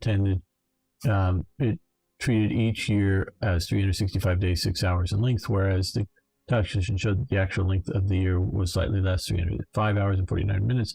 As a result, the date of the vernal equinox had slowly, over the course of 13 centuries, slipped from March 10th, while the computer's calculation of the date of Easter still followed the traditional date of March 21st. Very good. Thank you, Ari. Thank you, thank you. I quite honestly had no idea. But also which pope and when. If you could supply that, that would be cool. Ari, split the Church of Romania, Greece, and Bulgaria They're called old calendar churches. Oh, okay. Old calendar churches. That's interesting. Because I know that there's some in the 18th century, some use conflict of research. People writing at the same time using Julian and Gregorian calendars, and I'm not quite sure whether they were in the same area or not. So you have to sort of kind of figure out, people writing, we're talking about just people writing letters and whatnot, dating them, not like official government. Trying to figure out what date they really meant is a bit of a challenge at times, to find out about stuff like that. When they talk about, oh, hey, the army showed up here on the 3rd of August. Yeah, but which calendar? Kind of thing. Kingdom of Romania accepts economic integration, so we and they both get more military factories. Yay.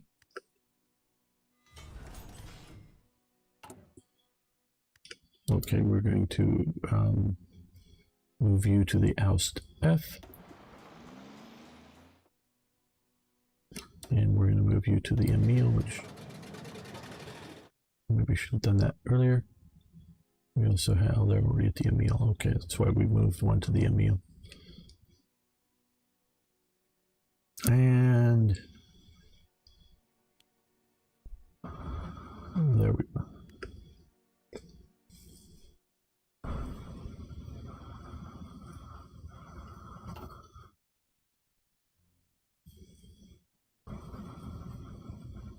See, to me, history is just fascinating.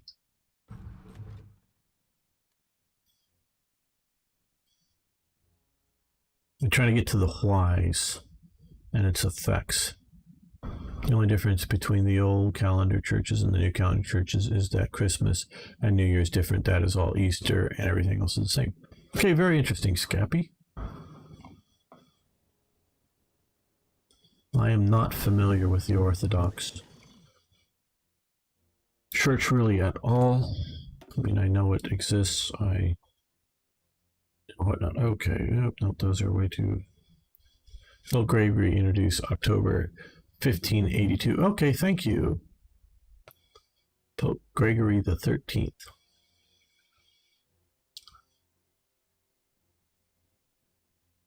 So that would be 16th century.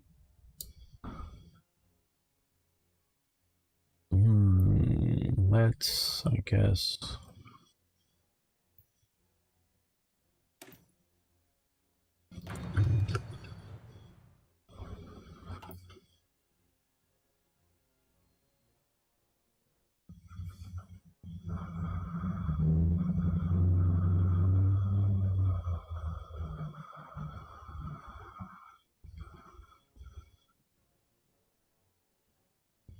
I was sort of hoping to get to the war, but partially my talking, but also just gameplay. I'm not zipping through it as fast as I could, but we are going at a decent pace. Okay, JU-57B2.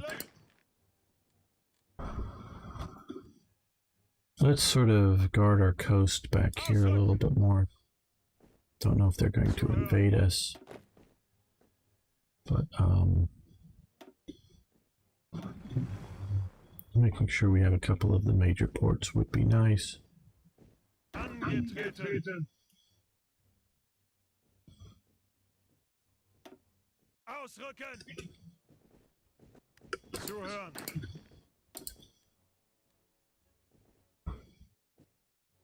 Ausrücken. I'm a new calendar, a new Orthodox, and I can. Okay. New calendar Orthodox, yeah. Interesting. Now, are most people in Romania Orthodox, or most people Catholic in Romania that are religious? Or is there much of a Catholic Church at all in Romania? I just don't know. And Scappy, remember, I grew up in the time of the Cold War. a bit older than I'm guessing most of you. So Romania is one of those sort of mysterious countries behind the Iron Curtain to me. You know, where we had ready access to Greece and Italy and even sort of Turkey, but Romania, Bulgaria, Yugoslavia, Hungary, Poland, they were all 82% Orthodox. Okay, cool. Interesting to know. And so I'm trying to learn more. And talking to people like you is how one of the ways I learn. Okay, more research here. That's right, we just got the new Stukas. Well, I think that's going to be it for our current. Well, yeah. Okay, that's good. Okay, tactics, flying, mission support, efficiency, agility would be nice. Air superiority. So let's push down this path.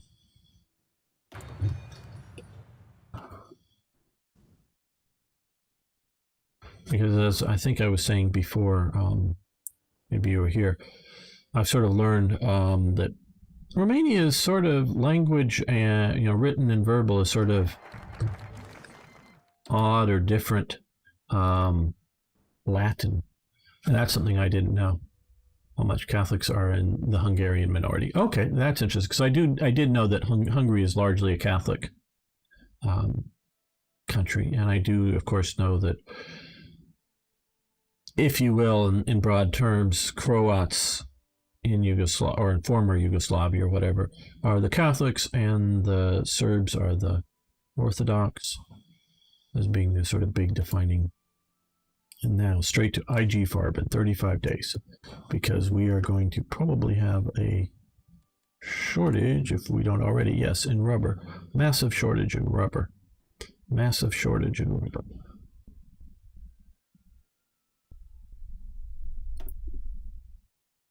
Okay, we can come to the 35T, and that's a light tank. Interesting, okay. And 110's great. Let's look over here. Okay, now, well, when we get the IG Farber, we might push ahead on this a little bit sooner to get that extra factory in there.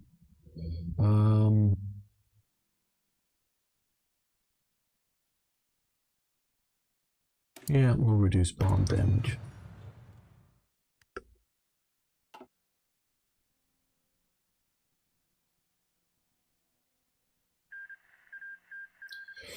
Look if okay, they've got a piece, white piece, or sort of okay. Yeah, I'm sure that nothing is universal there. That there's a few on either side. But at least I want to try to know the general trends, how things are generally done. And Romania is just one of those. United Kingdom, I don't know if that, well, that doesn't matter anymore. Okay, this, no, it's events. This doesn't matter to us anymore because we cannot trade with the Dutch anymore because of autarky.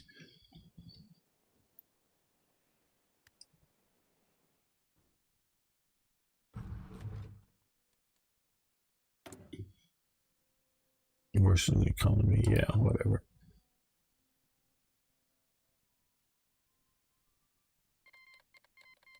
Okay, we're no longer Spanish Civil War commitments. Took a while to come off there, okay.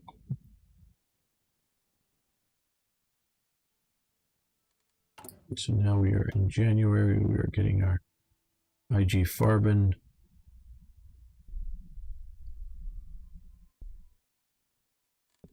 How are we doing for demand? Okay, yes, great.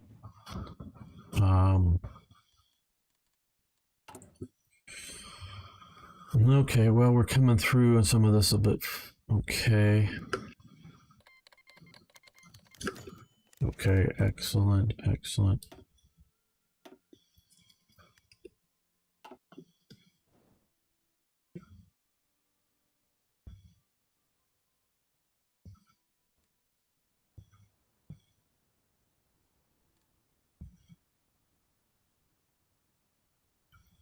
Yes, I'm from California, the general Los Angeles area in the United States.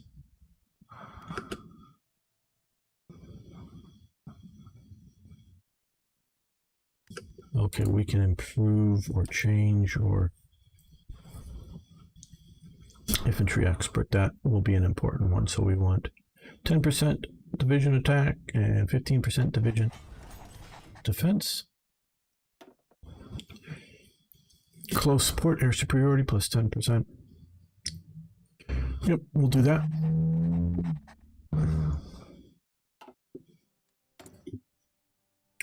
Okay, well, we don't have resources for things. Oh, we wanted to change this now over to this. Just might as well, even though we're producing none because we don't have any of the resource. We're going to change this over to that. We still have a bit of a production problem. I guess we can change this. Okay,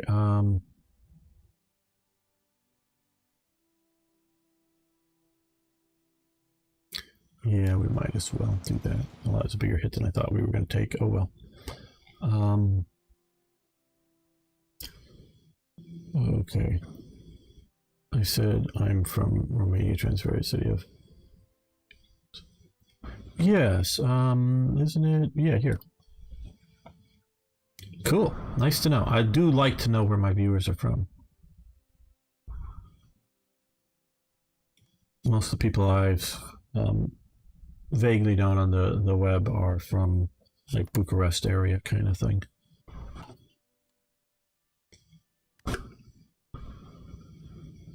More in the big city, as it were. Okay, production. Well, once we can,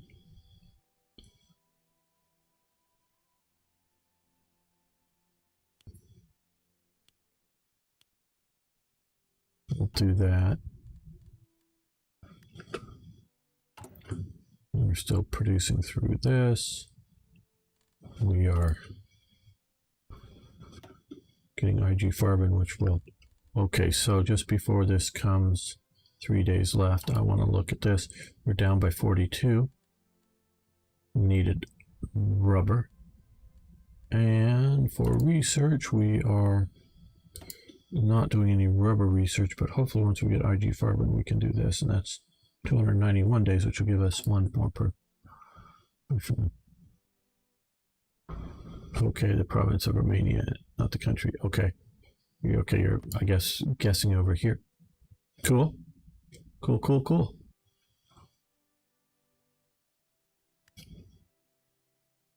Very interesting.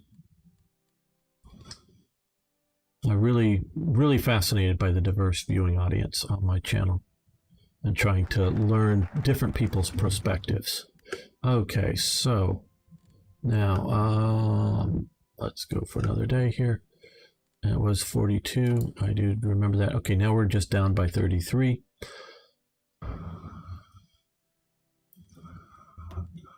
Now, I don't think we have time. Okay, yes, we can do both of these if we want, but I don't know that we have time to sort of kick off the war when we want to. Okay, February. April. No, I think we do. I think we're going to do this.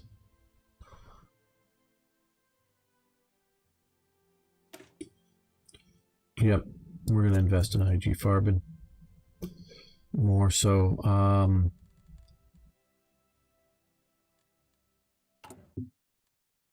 Yes, I'm counting on all those coming onto the line to help. Now on research, once we have something here, okay, we'll have 100% bonus. We will probably do this also next, and then maybe that.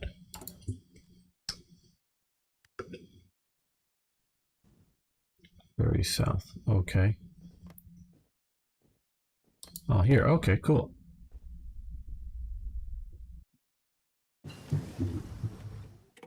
Michael, HE111, sort of the basic good model. Not that this isn't better, but it's sort of the early, well, sort of some of the early models. I like the Heinkel 111. Okay, so we can do this now. 194 days. Takes a while, but we'll get it going. Because we also want to expand production, not just meet the production needs of now.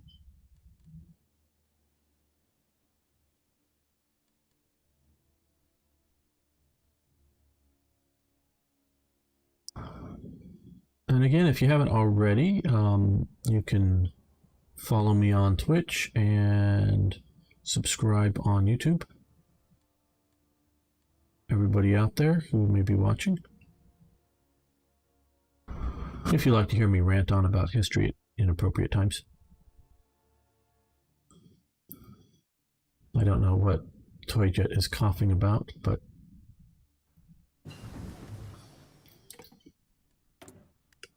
okay, so got that going.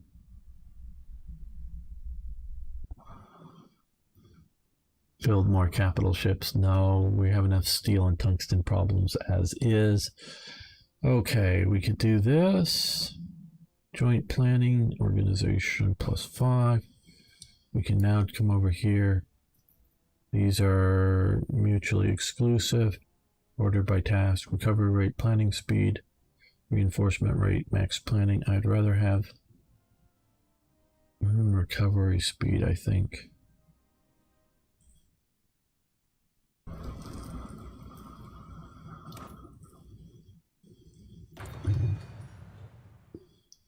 The Bolsheviks just killed Skorzeny.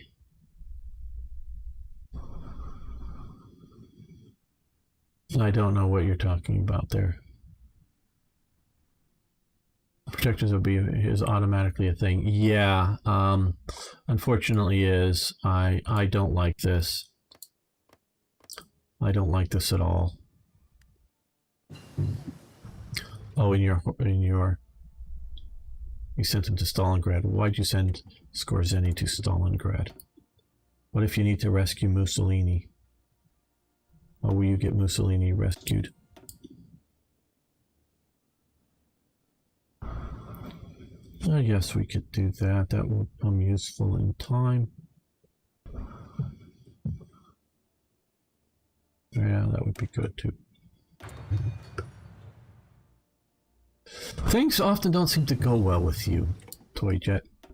I'm becoming more and more assured that I don't want to have you as in a leadership position.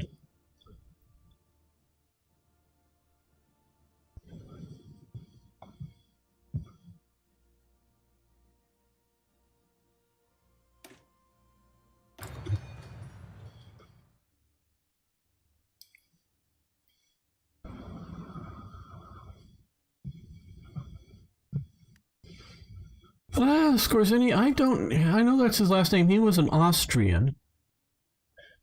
Didn't think very kindly of Italians. I know that.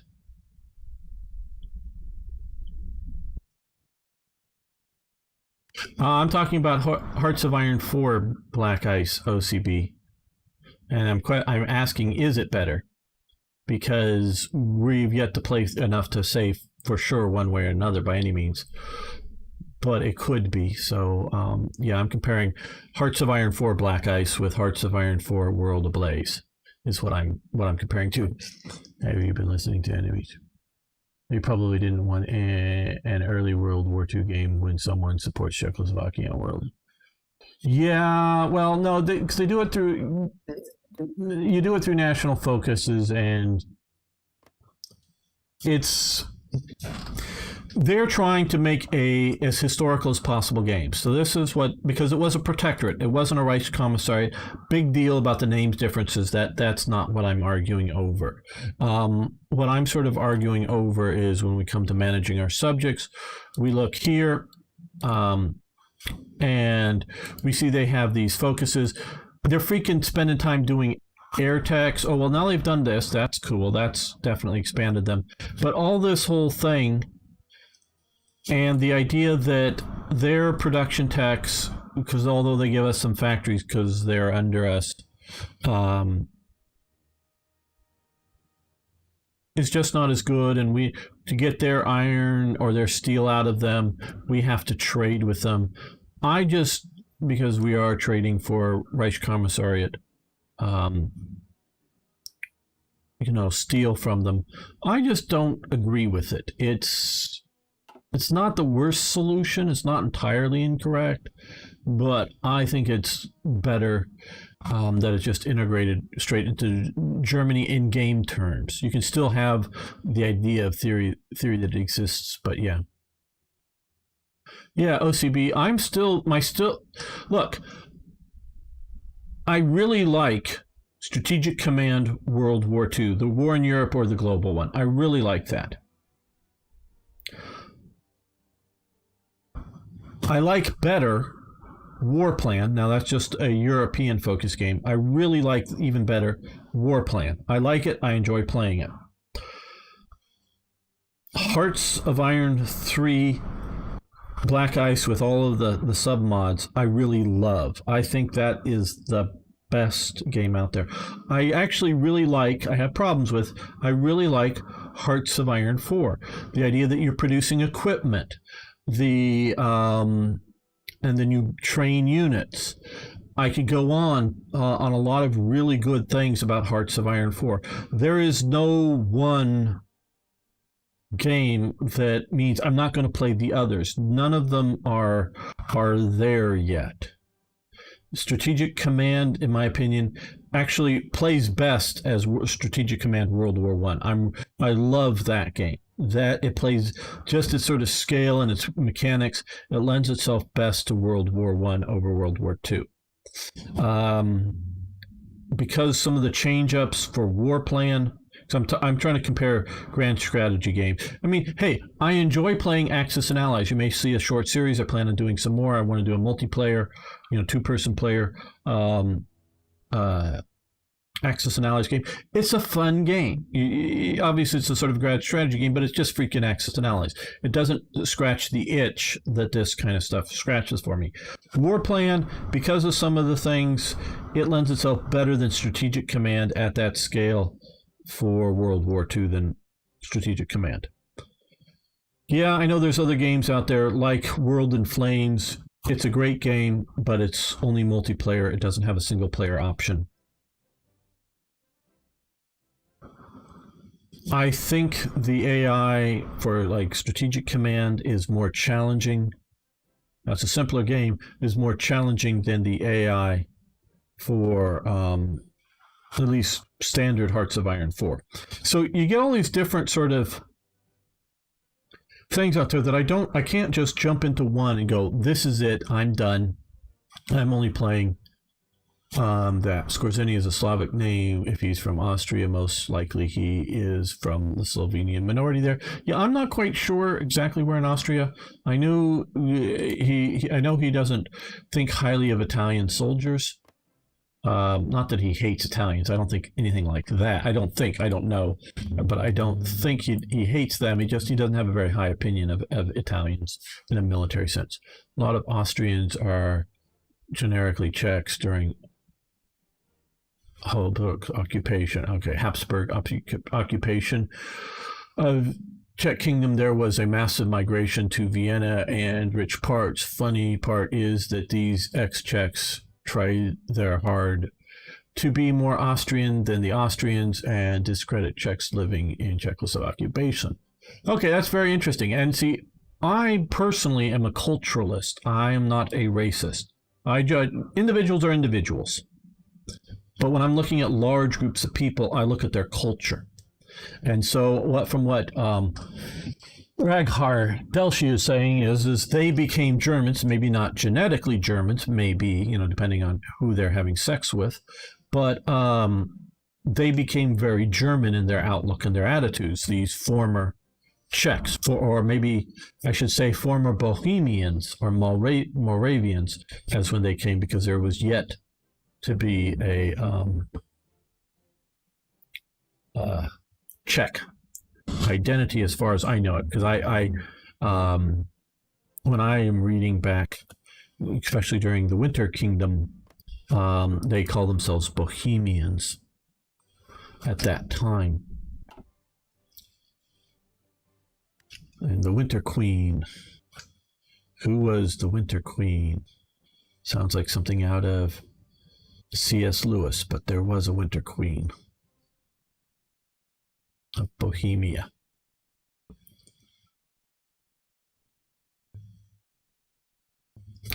So yeah, and so people do change, migrate to areas of power, areas of economic opportunity. Okay, how are we doing here? Okay, we're getting ready. Issue more oil contracts. Okay, that is what, 3 days away. Currently, we are in a deficit of 33. We are currently building a bunch that is how many days away here? Okay, April 8th. Okay, not in 20 some days or whatever. Yeah, and I could talk about, well, he had a queen. The Winter King had a queen. Oh, you've gotten the whole story. It's, oh yes, the Winter Queen, the Winter King. Bohemia. Yes, okay. We just got that. We may do coal liquefaction, which adds 14 oil production. Yes, that would be nice. But we're on a bit of a time crunch here now. Okay, 35 days. So April, okay, April 30th or so. Yeah, let's just save this here before we start that.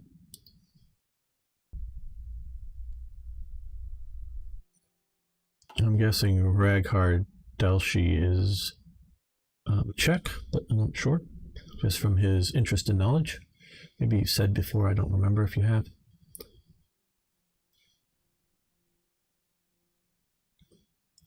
And I would say the Winter Queen is as much interesting and responsible for the Winter Kingdom as anybody else as well. Okay. Yeah, I think here is the time to end this episode. So I want to thank you all for watching. Thanks for liking the video. If you haven't already, please subscribe, follow, whatnot. You can post questions, comments below. Liking the video helps, and also really helps if you share this video on some other social media platform than YouTube or Twitch or whatever. Just share out. It really, really helps. Thanks for those who do so. See you next time for more, yes, more Hearts of Iron.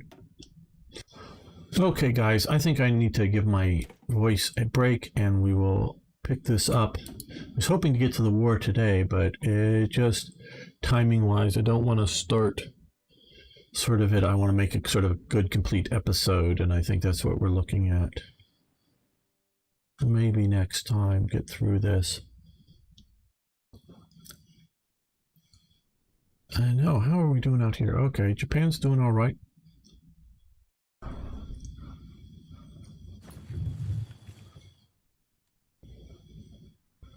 Not great. They haven't, or don't currently control Nanjing.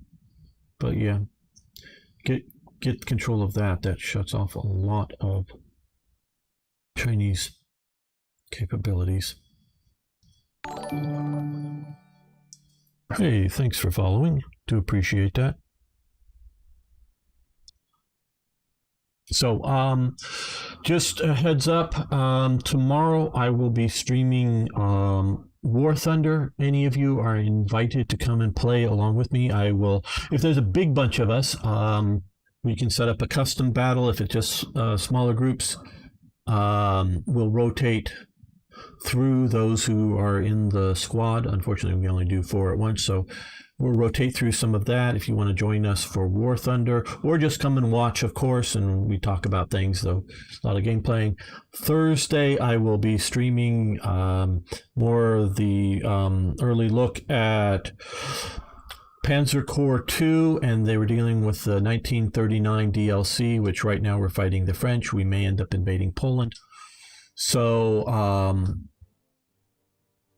you can check me out Thursday on Slytherine's channel. And of course, well, I'm thinking of continuing to do a Friday stream a bit later in the afternoon, starting at about this time of the day on Friday, another strategy game other than Hearts of Iron, but that, so you may check out on Friday for that. And then of course next weekend, so that's sort of the plans coming up near. So yeah, thanks Toyjet, thanks Raghar. See you guys all later. Thanks so much, everyone.